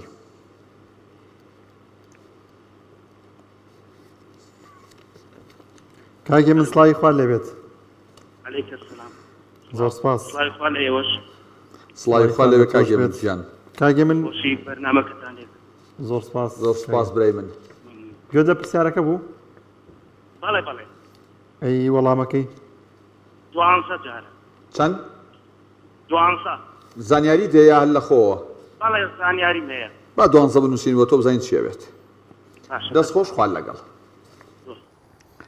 پەیوەندێکی تر شەونم کەریم لە هەولێر خات و شەونم سڵاوی خواتان لەبێت ئەلۆ خات و شەونم سڵاوی خوات لەوێت سڵاوی خواتان لێوێ باشم بەڕێزان زۆر سپاس سەرچاو خوشکان زانیاری دەیە لەباری پرسیارەکەەوە وڵای پێزنیارەکەم هەیە بەڵێ فەرموو پێزنیارەکەم لۆ ئامادەکاری بەرنامەی بەڵێ کاک جەلال بەڵێ لە کاتژمێری یەکەم پرسیارەکە دەربارەی قورئانی پیرۆز وایە لە کاتژمێری دووەم جیاننامەی پێغەمبەری وایە پرسیارەکە صلی الله عليه وسلم خوشکی من لەبەرەوەی کە مانگی قورئانە بۆیە حەزمان کردو زۆرترین وابەستە بین بە قورئانی پیرۆزەوە تەنها ئەوەندەی چیتر بەڵێ تێبینیەتی سند و هاوڕێیان هەیە ئەگەر پرسیارەکەی دەزانن مەڵێن بە دڵنیاییەوە ئێوەش کە یانی کە هاوڕێیان جواب دەدەنەوە مەڵێن دڵنیایی لێ دواوەڵام تا کەوا خەڵک یعنی هاوڕێسانتر یعنی ترای لێ دەکەن ئێسمان ناکەنە سەر زانیاری خۆیان باشە جەناب تەفەرمووی چی خات و شەونم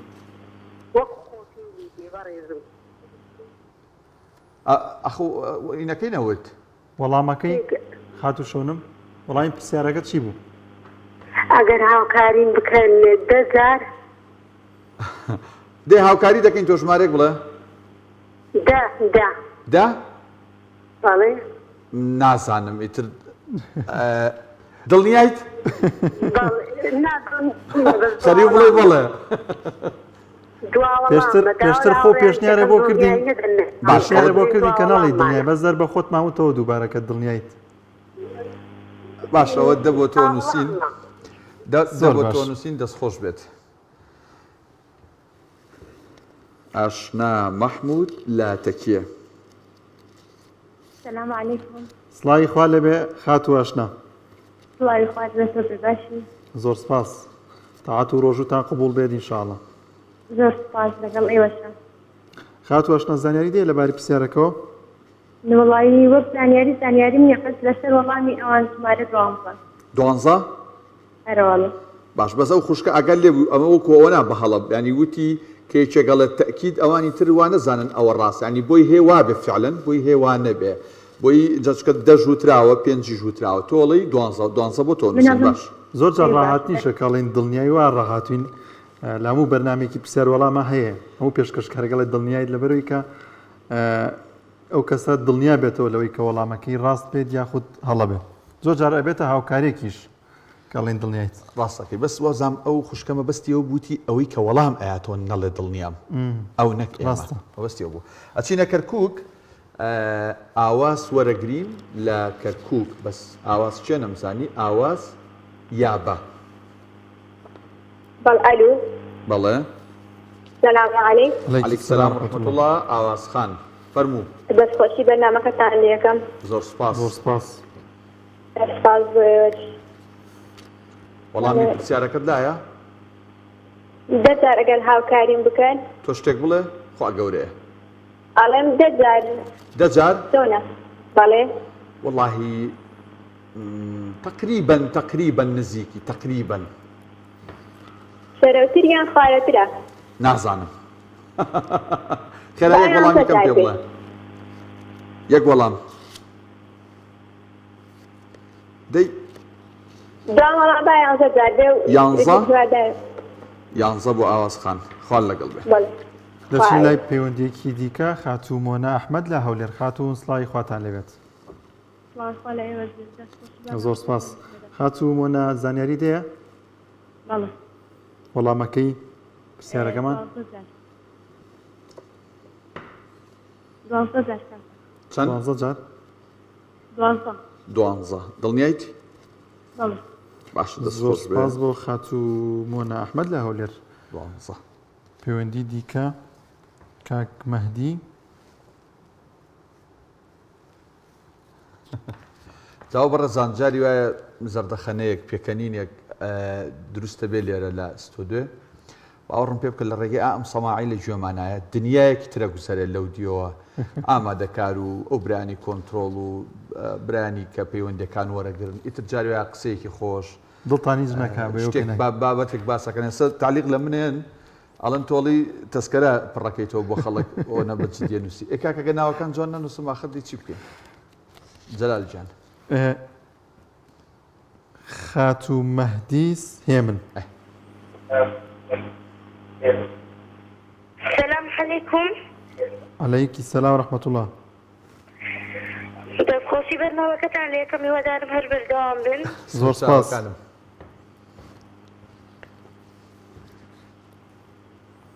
خاتوو مەهدیس گوێ لە دەنگ کێمەیە؟ بەڵێ. وەڵامی پرسیارەکەت چییە؟ 12 جار. 12 جار؟ دڵنیایت؟ ئەو وەڵامت بۆ بژێرین؟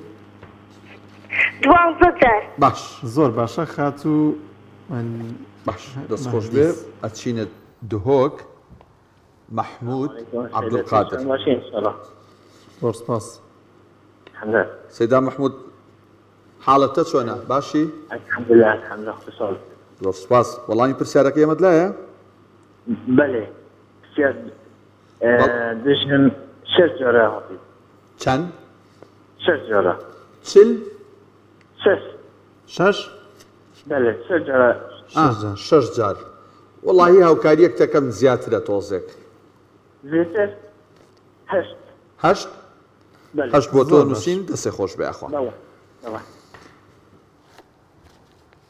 خاتوو شەیدا مستەفا لە ڕانیۆ لەگەڵمانە خاتوو شەیدا سڵاوی خواتان لێبێت سلام عەلەیکم سەلام ورحمەتوڵڵاه الله لەگەڵ ڕەمەزاندا چۆندن دەڤەری ڕانی و ڕاپەڕین گەرما نهاتۆتەوە گەرمی نەکردووە ئەدەی سپاس بۆخوا زانیاری دێ لەبارەی پرسیارەکەەوە بەڵێ چەنە وەڵامەکەی 5 جار 5 جار بەڵێ بیگۆڕە ئەو برایی پێشووتر وتی 6 یارمەتیمان ناوتمان 6 نییە دەی با 12 جار 12 بۆ تۆ نووسین خوال لەگەڵ بێ لە پێنجوێنەوە ئاریان سالار کاگاریان سڵاوی خوال لێبێ زۆر سپاس کاگاریان جان وەڵامی پرسیارەکەتان چەند؟ 12 دڵنیایت؟ ئینشاءڵڵا ڕاست دەرەچێت ئینشاءڵڵا زۆر سپاس بۆ کاک ئاریان لە پێنجوێنەوە بەڵە بەڕەزان چەند جار وشەی شەهر لە قورآانی پیرۆزدا هاتووە پرسیارەکەمانە و ئاوا یەک دووسێ پەیوەندێکی تر وەرەگرین و لەوە چێ بەرەبەرە بوو کۆتایی بڕین کاک هاوار مەسعود لە بەردەڕەش کاک هاوار سڵای خاتوو هاوار سڵاوی خوات لێبێ خاتوو هاوار السلام عليكم. عليك السلام ورحمة الله. پرسیارەکە گۆمی 11 جارە 11 جار تەلەڤیزۆنەکەت کەسکە لە مۆبایلەکەەوە جۆمان لێگرە خاتون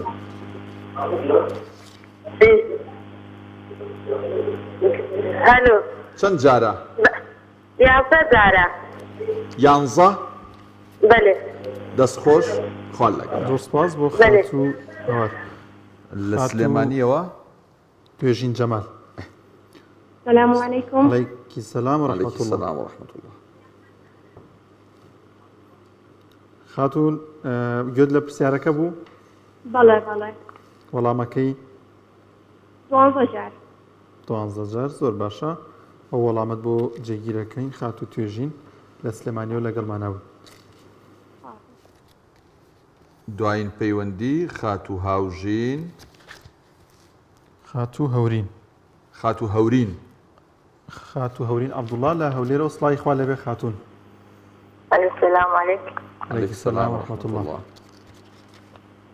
بۆ وەڵامی پرسیارەکە بە 12 12 بەڵێ باش دەستخۆش بێ خوشکبوون خۆل لەگەڵ بێ. بەڵازان خات و هەورین عەبدوڵڵا دوا پەیوەندی بوو کە وەرماگرت دەچینە لای بڕگەیەکی دیکەی بەرنامەکەمان دواتر تیر و پشک بۆ و ناوانە دەکەین کە وەڵامی ڕاستیان زانیوە. بڕگەیەکی دیکەی بەرنامەکەمان ڕۆژووی تەندروست وابزانم ئەم بڕگەیەکە ئەم شەو ئامادەیە باس لە ڕێنمایەکان بۆ خانمانی شیردەرەکەن ئەوانی کە مناڵی ساوایان هێو شیریان ئەدەنێت لە ڕەمەزانە لەگەڵ ڕۆژوە چ ڕێنمایەکی تەندروستی و پزیشکی وەرگرن لەسەر ئەو بابەتە بە سپۆنسەری نەخۆشخانەی بەخشین ئەو بڕگەی پێشکەشەکرێت.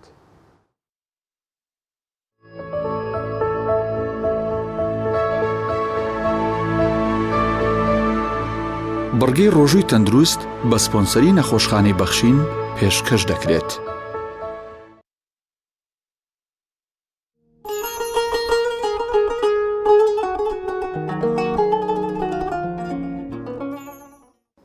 سڵاوی خوای گەورە و میهرەبانتان لێبێ دووبارە ئەگەڕێمەوە لاتان لە ڕۆژووی تەندروست لە ڕۆژووی مانگی ڕەمەزانی پیرۆزدا لە ئەڵلقەی پێشوو باسی ڕۆژووگرتنیەکی تەندروستمان کرد لە ئافرەتی دووگیانە. ئەمڕۆ باسی ئافرەتی شیردەر ئەەکەین. ئایا ئافرەتی شیردەر بە ڕۆژووی بێیانە؟ ئایا چێن ئەوانەی کە ئەتوانن بە ڕۆژوو بن، چێن ئەوانەی کە ناتوانن بە ڕۆژوو بن، وە ڕۆژکە ڕۆژووشیانگە ڕۆژوویکی تەندروست بێت تەسیر لە شیرەکەیان، لە ڕێژی شیریان و لە گەشەی مناڵیان و کۆرپەلەکەیان نەکە. لە ڕۆژووگرتنی ئافرەتی شیردەرە دوو خاڵ گرنگە. خاڵی یەکەم تەمەنی مناڵەکە، خاڵی دووەم ئایا ئەو دایکە کە شیر ئەدا بە کۆرپەلەکەی تەنها شیری خۆی ئاياتیە یان تێکەڵە لەگەر شیری قوتوو. لەبەرەوە ئێمە ئەیکەنە دوو بەشەوە، باسی ئەو بەشە بکەین کە تەنها شیری خۆی ئەدا بە کۆرپەلەکە و هیچ شیرێکی تر بە مناڵەکە نادا.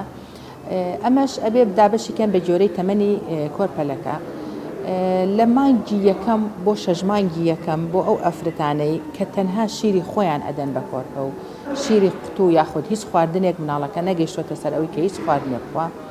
طبعاً ئەمە ڕێژەیەکی زۆر شیری ئەوێ، وزەیەکی زۆری ئەوێ. باشتر وایە ئافرەتی دووگیان لەم 6 مانگە کە مناڵەکەی تەمەنی لەژێر 6 مانگ و بە ڕۆژوو نەبێ بۆ ئەوەی ڕێژەی شیرەکەی کەم نەبێتەوە و تەسیر لە مناڵەکەی نەکا. و زۆر هەڵەیەکی باو هەیە کە ئافرەتان ئەیکەن ئەوش لە کاتی لەبێ لە پێناوی ئەوەی بە ڕۆژوو بندێن شیری قوتوو ئەیەن بە مناڵەکە کە پێشووتر ئەو مناڵە خۆی شیری قوتووی نەخواردووە. ئەمە هەڵەیەکی زۆر گەورەیە و ئەبێ بەهۆی زەرێکی زۆر لە کۆرپەلەکە. لەبەرەوە باشتر وایە لە 6 مانگی ئەوەڵە ئەگە مناڵەکە لە ژێر 6 مانگا بوو باشتر وایە دایکەکە بە ڕۆژوو نەبێ بۆ ئەوەی هیچ ئاکامێکی خراپی بەسەر شیرەکەی و ڕێژەی شیرەکەیەوە نەبێ. لە بینی 6 مانگی یەکەم بۆ ساڵ لە تەمەنی مناڵەکە مناڵ لە بینی تەمەنی 4 بۆ 6 مانگی دەست ئەکا بە خواردنی تری ئەیەتێ، خواردنی ڕقی ئەیەتێ، شۆربای ئەیەتێ، میوە ئەخوا، شەربەتی میوە ئەخوا. لەبەرەوە دایکی شیردەر لەو ئەگەر کۆرپەکەی لەو تەمەنەیە بوو لە بینی 6 بۆ 6 مانگ بۆ ساڵ بوو ئەتوانێت خۆی تاقیب بکاتەوە بە ڕۆژوو بێ ڕۆژێ بزانێت تەسیری ئەو ڕۆژوە بەسەر شیرەکەی بەسەر کۆرپەلەکەی. ئەمە دواییە باسی ئەو خاڵانەی کە ڕەچاوی ئەکا لە کۆرپەلەکەی چۆن چاودێری بکە بۆی بزانێت کە ئەو شیردەنە ڕۆژوگرتنە تەسیری لە شیرەکەی کردویانە. لەبەرەوە ئەتوانێت ڕۆژە تاقیب بکاتەوە بزانێت ئەگەر زانی هیچ ئاکامێکی خراپی بەسەر تەندروستی خۆیەوە نیە، بەسەر تەندروستی کۆرپەکەی نیە، بەسەر ڕێژەی شیرەکەیەوە نیە، بەسەر گەشەی مناڵەکەی نیە، توانێت بە ڕۆژوو بێ. ئەگەر زانی بە پێچەوانەوە هەستێکی کرد بە کەمبوونەوەیکی بەرچاو لە ڕێژەی شیرەکەی یان چەند نیشانەیەک هەیە لە برسێتی مناڵ کە دوای باسێکن کە مناڵەکەی هەستی کردبەی برسیە یا خۆی توانای نابێ ئەو ئەتوانێت بە ڕۆژوو نەبێ.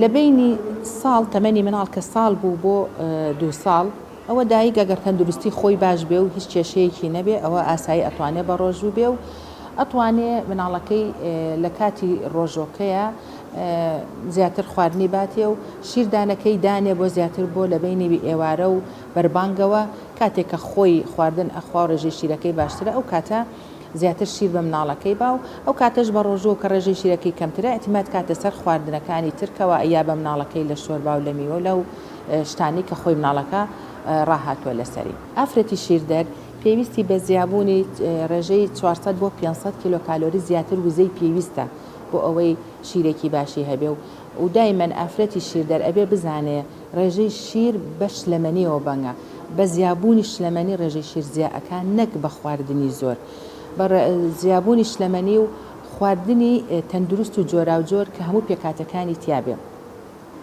بۆیە ئافرەتی شیردەر ئەبێ ڕەچاوی خواردنەکەی خۆی بکا و ڕەچاوی ئەو شتار ئەو خواردانی کە ئەیخوا وتمان شلەمەنی زۆر بێ و جۆرا و جۆر بێ هەموو پێکاتەکانی تیابێ بۆ ئەوی ڕژەی شیرەکەی باش بێ و بەشی کیفایەتی کۆرپەلەکەی بکە. بینە سەر خواردنی ئافرەتی شیردەر لە کاتی بەربانگە ئافرەتی شیردەر ئەبێ ڕێژەیەکی زۆر لە شلەمەنی بخوا بەس چۆن لە کاتی دووگیانیا وتمان ئەبێ ئەو ڕێژە شلەمەنیە بە یەکجار نەیخواکەوە ببێ بەهۆی ئازار لە گەدەی و تێکچوون ڕیخۆڵەکانی ئەبێ ئاوا دابەشی بکات لە بینی ئێوارە بەربانگەوە هەتا پارشێ و ئەو ڕێژەی شلەمەنی کە ئەبێ بیخوا کە بریتە لە 2 بۆ 3 لتر ئەبێ دابەشی بکە لەو ژەمی بچووک هەموو سەعاتی پەرداخی 2 سەعات جارێ پەرداخێ ئەو شلەمەنیانە ئەبێ شەربەتی سروشتی بگرێتەوە ئەبێ میوە بگرێتەوە ئەبێ ئاو ڕێژەیەکی زۆر ئاوی تیابێ وەکو وتمان دابەشی بکە خواردنی ئێوارەی ئەبێ زۆر گرنگە پرۆتینی تیابێ و باشترین پرۆتین بۆ ئافرەت پرۆتینی ئاژەڵی ماسیە لەبەرەوەی ماسی ڕێژەی شیرزەکە ئەزمی باشە و ئاسانە بۆ ئافرەت قرس نییە بۆی لەبەرەوە ماسی هیچێکە لە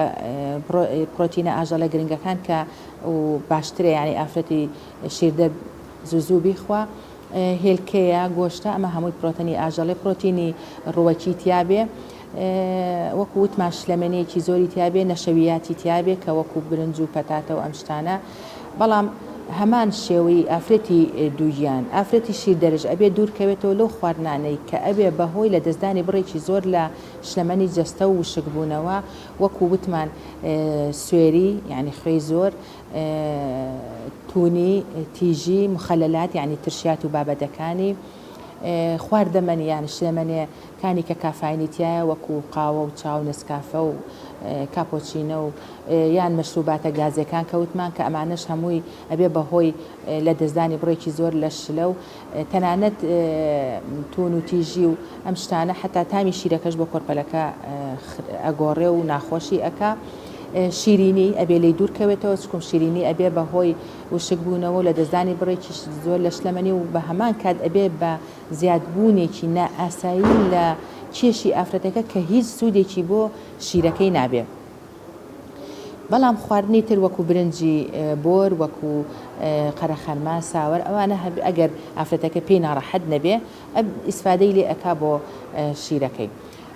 ژەمی پارشێوی ئافرەت وەکو چۆن لە دووگیانی وتمان ئەبێ درەنگ بێ نزیک بێ لە بانگی بەیانیەوە ئەبێ میوەی تیابێ ئەبێ شیرەمەنیەکانی تیابێ بۆ تاویزکردنی ئەو کالیسیۆمی کە ئافرەت لە دەستی ئەدا ئەبێ پرۆتینی تیابێ شەربەتی تیابێ ئەمانەی هەموو بۆ ئەوەی بەرگەی ڕۆژۆکە بگرێ و بڕێکی زۆر لە شلەمەنی قەتیسکا لە جسمی خۆی بۆ کۆرپەلەکەی بۆ کاتی ڕۆژۆکەی بەرگە بگرێ و هەمان شێو وتمان لە بینی ژەمی ئێوارەوە بۆ پارشێ و چەند ژەمێ خواردن خۆ ئەو ژەمە میوە بێ سوپ بێ چەرەزات بێت تەمان چەرەزاتی بێخوێت چون چەرەزات زۆر گرنگە بۆ ئافرەتی شیردەر بڕێکی زۆر ئۆمیگا 3 تایە ئۆمیگا 3 تایە کە زەرورە بۆ زیابوونی ڕێژەی شیر و بۆ تەندروستی خۆی و کۆرپەلەکەی چەند نیشانەیەکەیە ئافرەتی شیردەر ئەبێ ئاگاداری بێ و ڕەچاوی بکە کە ئەم نیشانانەی لێ دەرکەوت معنای وایە کە ڕۆژوگرتنەکەی تەسیری لە شیرەکەی کردو و مناڵەکەی برسیە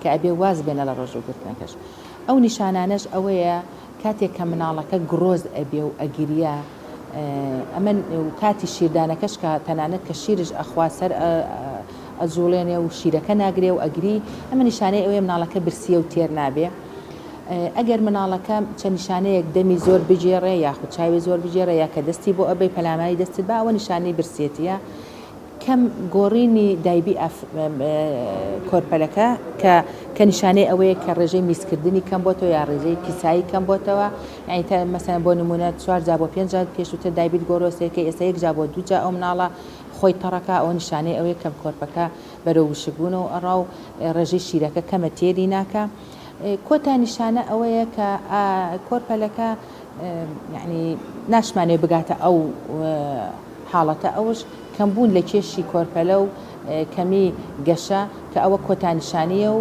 هیوادارم هیچ ئافرەتێوانەکە کە بگاتە ئەو نیشانەیە لە کۆرپەلەکەی دەرکەوێ لەبەرەوە کە ئەم نیشانانەی بینی ئافرەت ئەبێ ڕەچاوی ئەو کاکە بە ڕۆژوو نەبێ و واز ڕۆژۆکەی بێنێ چکم ڕۆژووی ئافرەتی شیردەر ئەبێ زەرەر بە کۆرپەلەکەشی نەگەیەنێ و لە هەمان شێوە چۆن لە ئافرەتی دووگیان وتمان توانای ئافرەت ئەگۆڕێ لە ئافرەتە بۆ ئافرەتێکتر بۆ ڕۆژوگرتن تەنانەت دەگەل لە هەمان خۆناغش بێ ئافرەتی شیردەرش ڕێژەی کەمبوونەوەی شیرەکەی لە ئافرەتەوە بۆ ئافرەتێکی تر ئەگۆڕێ لەوەیە ئافرەتێک بە ڕۆژوبوونی چەند ڕۆژێک ڕێژێکی زۆر زۆر لە شیرەکەی لە دەستدا و کەم بێتەوە بەنام ئافرەتێکی تر مدەیەکی زیاتر زۆر زۆرش بە ڕۆژوو بێ بەڵام ئەو نە شیرەکەی کەم نەبێتەوە لەبەرەوە ئافرەت ئەتوانێت خۆی ئەو نیشانانە ڕەچاوی ئەو نیشانانە بکە و ئەو خاڵانە بکە و بزانێ ئایا ئەو ڕۆژوگرتنی کە ئەیگرێ تەسیر و ئاکامی بەسەر کۆرپەلەکەی ئەبێ یان نابێت چەند خواردنێک هەیە کە ڕێژەی شیرزیا ئەکاتەوە بە گشتی لە ئافرەتی شیردەر کەوا باشە ئێمە لە کاتی ڕۆژوگرتنە و لە هەموو کاتێکە ئەتوانێت ئافرەتی شیردەر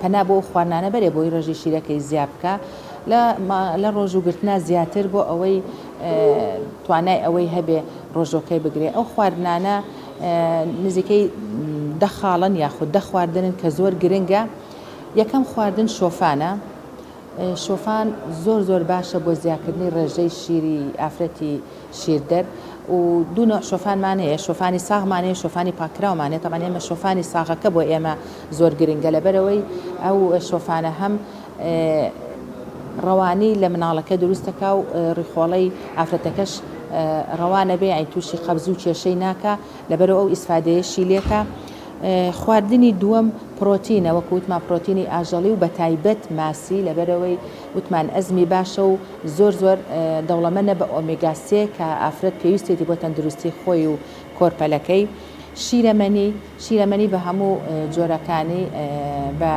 ماس بێ دۆ بێ پەنیر بێ هەمووی زۆر گرنگە لەبەرەوەی بڕێکی زۆر لە کالیسیۆمی و تایە کە زەرورە بۆ ئافرەتی شیردەر بۆ خۆی و بۆ کۆرپەلەکەی ئەمە سێم چوارەم میوە وەکو مۆز قەیسی ئەمانە هەموو میوەکان بەس بە تایبەت مۆز و قەیسی لەبەرەوە برێکی زۆر لە پۆتاسیۆم و کانزاکانی تایە کە زۆر گرنگە بۆ زیابوونی ڕێژەی شیر لە خواردنەکانە کە لەو خواردنانەیە کە زۆر زۆر ڕێژەی شیر پێی زیا ئەبێ پێنجەم سەوزەوات بەعام زۆر گرنگە بۆ ئافرەتی دووگیان بیخوا بۆ تەندروستی خۆی بۆ تەندروستی ڕیخۆڵی بۆ دووربوونەوە لە کێشەی قەبزی و ڕیخۆڵە بەڵام چەند نەوعێکەیە کە زۆر گرنگە بۆ زیابوونی ڕێژەی شیر ئەوش وەکو سپێناخ و جەرجیر و چەوەنەر و گێزەر و کاهوو ئەمانە هەمووی زۆر گرنگن بۆ یعنی بۆ ڕێژەی شیر زۆر زیا ئەکەن بە ڕێژەیەکی بەرچاو هێلکە وتمان هێلکە زۆر زۆر گرنگە و پێکاتێکی کاملی تایە کە ئافرەت پێویستێتی بۆ شیرەکەی حوتەم خواردن کە گرنگە خورما زۆر گرنگە بۆ زیابوونی ڕێژەی شیر و هەموو پێکات و کانزاکانی تایە بەبێ جیاوازی زۆر زۆر دەوڵەمەنە بە هەموو کانزاکان کە زۆر زەرورە بۆ ئافرەت ڕەچاوی بکا لە کاتی شیردانە هەنگوین و ڕەشکە زۆر زۆر گرنگە بۆ زیادکردنی ڕێژەی شیر تەبان ئەبێ لە کاتی خواردنی خورما یان هەنگوین و ڕەشکە ئەبێ ڕەچاوی ئەوە بکەی کە ئەوە نەخۆی ببێ بە هۆکاری زیابوونی کێش ئەبێ بڕێکی کەم بێ کەوا دیاریکراوە بێ کە ئەو نەبخۆی مکەسەرات یعنی با بڵێن چەرەزاتش زۆر زۆر دەوڵەمەنە بە هەموو نەوعەکانی بە تایبەتی بایم کەوا گرنگە بۆ زۆر زۆر دەوڵەمەنە بە ئۆمیگا سێ کە گرنگە بۆ تەندروستی کۆرپەلە و دایکی شیردەرش بەڵام ئەبێ ڕەچاوی ئەو بکەی چەرەزاتەکان کەم خوێ بێت چکم وەکو وتمان خوێ هیچێکە لەو خواردنانەی کە زۆر زەرەرێکی زۆر بە ئافرەتەیە و ئەبێتە هۆی وشک بوونەوەی کۆتا خاڵ و کۆتا خواردن ئەوەیە چەند چایەکمان هەیە و چای جیایی پێڵێنە چای ئاشار ئەوانە بەعزێکیان هەیە کە زۆر گرنگە بۆ زیابوونی ڕێژەی شیر وەکو شمەر یاخود ڕازیانە کە خۆمان پێڵێن یانسون دارچین شمڵی یاخود پێڵێن حلبە ئەمانە زۆر گرنگن ئەگەر ئافرەتی دووجیان مەسەلەن بۆ نمونە ڕازیانە ڕۆژی کوبێ بۆ 2 کوبی لێ بخوا یانسون کوبێ بۆ 2 کۆب دارچینیە شمڵی ئەبێ کەوچکە چایە بۆ 2 کەوچکە چا زیاتر نەبێت چکم تۆزێ بۆنێکی هەیە ئەوش ئەتوانێت لەگەڵ دارچینا بیکوڵێنێ و لەگەڵ ڕازیانەکەیە بیکوڵێنێ بۆ ئەوەی بۆن و تامەهینەکەی نەمێنێ و ئەتوانێت بە کەوچکێکی چای کەمش هەنگون بەوە شیرینی بکە بۆ ئەوەی تامی مەقبول بێ و ئافرەتەکە یعنی شیردەر بتوانێت تەقەبولی بکە و بیخوا ئەم بوونی ئەم چای جیایانە زۆر زۆر ڕیژەی شیرزیە ئەکات تەنانەت حتا لە ئافرەتێک کە بە ڕۆژوژ نەبێ باشتر وایە پێیوەست بێ پێوەی و بەردەوام بێ لەسەری بۆی ڕێژەی شیرەکەی زۆر بێ بەڵام وەکو وتمان ئەبێ بە ڕێژەی دیاریکراو نابێ بە هیچ شتێک نابێ زیاخۆری لێ بکەیت چکم بە زیاخۆری هەمان شێوە ئەبێ بەهۆی زەرەر و زیان لە دایکەکە و لە کۆرپەلەکە لە کۆتا شتە سروشتەکان ئەوەی ماوە تۆوی کەتانش هەر زۆر زۆر باشە و بڕێکی باش لە زیوتی تایە کە زۆر زۆر گرنگە و هەموو کانزاکان ئەمانە بە تایبەتن بە دەوڵەمەنن بە کانزاکان و ڕێژەی شیر زۆر زیاکەن تۆوی کەتانش ئەبێ کەوچکە چایە بێ زیاتر نەبێ ئەم شتە سروشتیانە کە وتمان هەمووی ئەبێ بە پێی ڕێنمایە و بێ و بە پێی ئەو ڕێژەیە بێ کە بۆی دائەنرێ لە کۆتایی یادەینە باسی ئەوەی کە ئافرەتی شیردەر عزری خۆی هەیە بۆ ڕۆژوو نەگرتن لەبەرەوە تکایە با ئافرەت فشارێکی زۆر نەکاتە سەرخۆی ئەگەر زانی هەر نیشانەیە لە نیشانە خراپەکان لە خۆی یا لە کۆرپەلەکەی دەرئەکەوێ ئەتوانێت بە ڕۆژوو نەبێ و عزری شەرعی خۆی هەیە و ئەتوانێت دوایی ڕۆژۆکەی بگرێتەوە وەکو وتشمان توانای ئافرەت لە ئافرەتەوە بۆ ئافرەتی تر ئەگۆڕێ بۆیە ئەوە ئەتۆ ئەکەوێتەوە سەر ئافرەتەکە خۆی تاقیکاتەوە بزانێت چۆنە ئەمانەی باسمان کرد هەمووی پەیوەست بوو بەو مناڵانەی کە تەنها شیری دایک ئەخۆن و شیری تر لەگەڵی ناخۆن ئەمما ئەو مناڵانەی کە هەر لە بیدایەتی شیردانیەوە شیردانی تێکەڵی هەیە کەوا شیری دایک و شیری قوتوو ئەخوا ئەوە دایکەکە ئەتوانێت ئاسایی بە ڕۆژوو بێت و بە ڕۆژ زیاتر تەرکیز کاتە سەر ژیری قوتوو لە بینی بەربانگی ئێوارە و هەتا پارشێ و هەوڵ با زیاتر شیری خۆی بە کۆرپەلەکە با بۆی شیرەکەی کەم نەکاتەوە و شک نەکاو و هەمان شێوە بە پەیوەست بێ بەو خواردن و بەو ڕێنمانی کە بۆ ئافرەتی شیردەرمانود ئەوانی کە بە تەنها شیری خۆیان ئەدەن بۆ ئەوەی ڕێژەی شیرەکەی کەم نەبێتەوە و مناڵەکەش تەوەلا نەبێ لە شیرەکەی خۆی لە کۆتایی سپاسانەکەم و هیواداری ڕۆژوویەکی تەندروست بۆ هەموو لایە.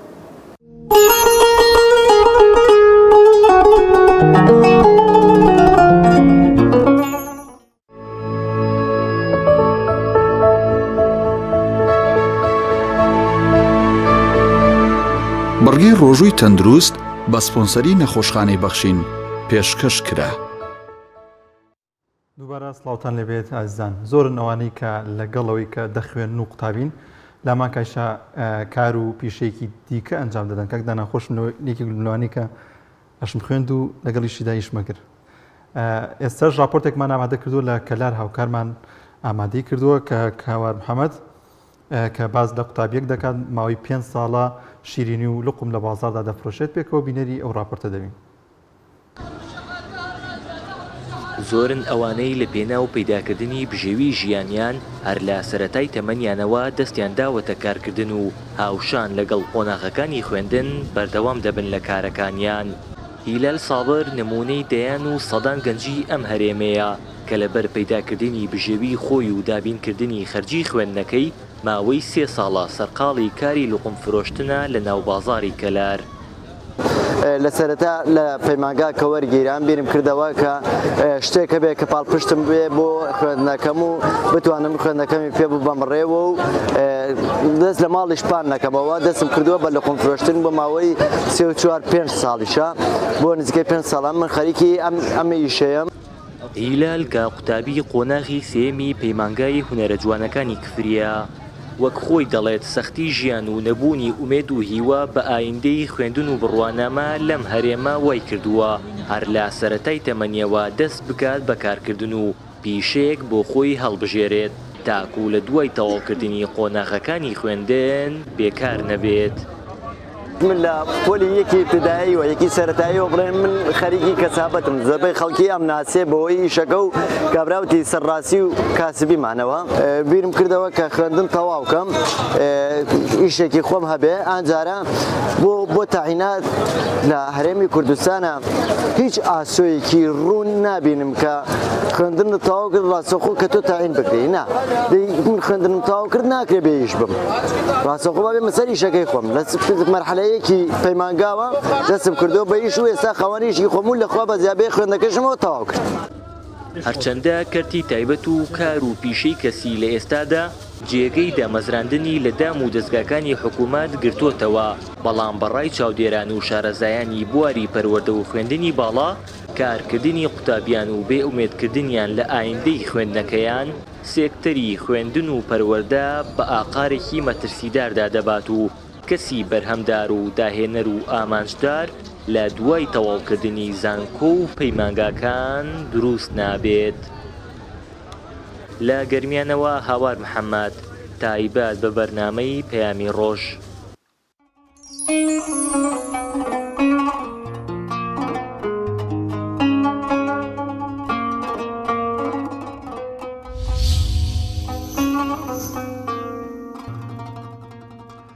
بەڵام ڕێزان دوای هەموو سڵاوێک بەداخەوە کۆتایی هەیە دوای هەموو سەرەتایەک ئیسانەوە کۆتایی و خۆحافیزی هەیە وردە وردە بەرنامەکەمان کۆتایی هاتووە و ئەبێ هەکبەکەمان بپێچینەوە چونکە کاتی بەرنامە و بابەتی دیکەی لە کەناڵی ئاسمانی پەیام ئەوەی مامانە تەنها وەڵامی پرسیارەکان بۆ ئێوە ئاشکرا بکەین هەروەها هاوکاری خۆشەویستم کاکە دانیاریش تیر و پشک ڕاکێشێ بزانین کێ ئەم شەو خەڵاتی بۆ دەرەچێت. سەبارەت بە پرسیاری یەکەم وەک مامۆستاژ لە بەرنامەکەیە ئاماژەی پێکرد مامۆستا نادرکانی کوردەیی بێگومان مەزنترین سوورەت لە قورئانی پیرۆزدا سوورەتی ئەلفاتیحایە ئەوەی کە ڕۆژانە لە نوێژەکانمانە دەیخوێنین. ئەمە یەک. سەبارەت بە وشەی ئەشەهر چەند جار لە قورئانی پیرۆزدا هاتووە ژمارێک بەڕێز پەیوەندیان کرد و هەریکێک ژمارەیەکیان وت ژماری دروست و ڕاست 12 جارە بەڕێزان. جا وەڵامانی کە هاتووە ئێستا هاوکارم تیر و پشکیان بووە. زانین ئەم شەو ناوێک دەبێت ئەم ناوەڵە بشین. یا الله. خات و پەروین حسێن لە سلێمانی.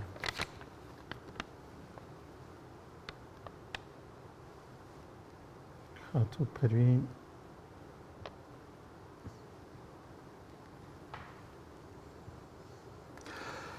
پیرۆزبایمان هەیە بۆ خوشکە بەڕێزە ئەو ژمارەی کە لەسەر شاشە دەرئەکەوێت پەیوەندی پێ بکە بۆی کە زانیاریە کەسەکانی خۆی بدات بۆ برا بەڕێزانە بۆی تۆماری بکەن لە کۆتایی ڕەمەزانە بێگومان ئەوانەی لە 29 ڕەمەزانە خەڵاتیان با بڵین ناویان دەرچوو بۆ تیر و پشک دوجار لەو 29 کەسش تەنها دوو بەڕێز ناویان دەرئەچێت و خەڵاتی تایبەت لەلایەن بەرنامەکەەوە ئامادەکراوە. بەڵە بەڕێزان بەم شێوازە کۆتاییمان هێنا بە ئەڵلقەی ئەم شەوی بەرنامەی میهری ڕەمەزان لە کەناڵی ئاسمانی پەیام.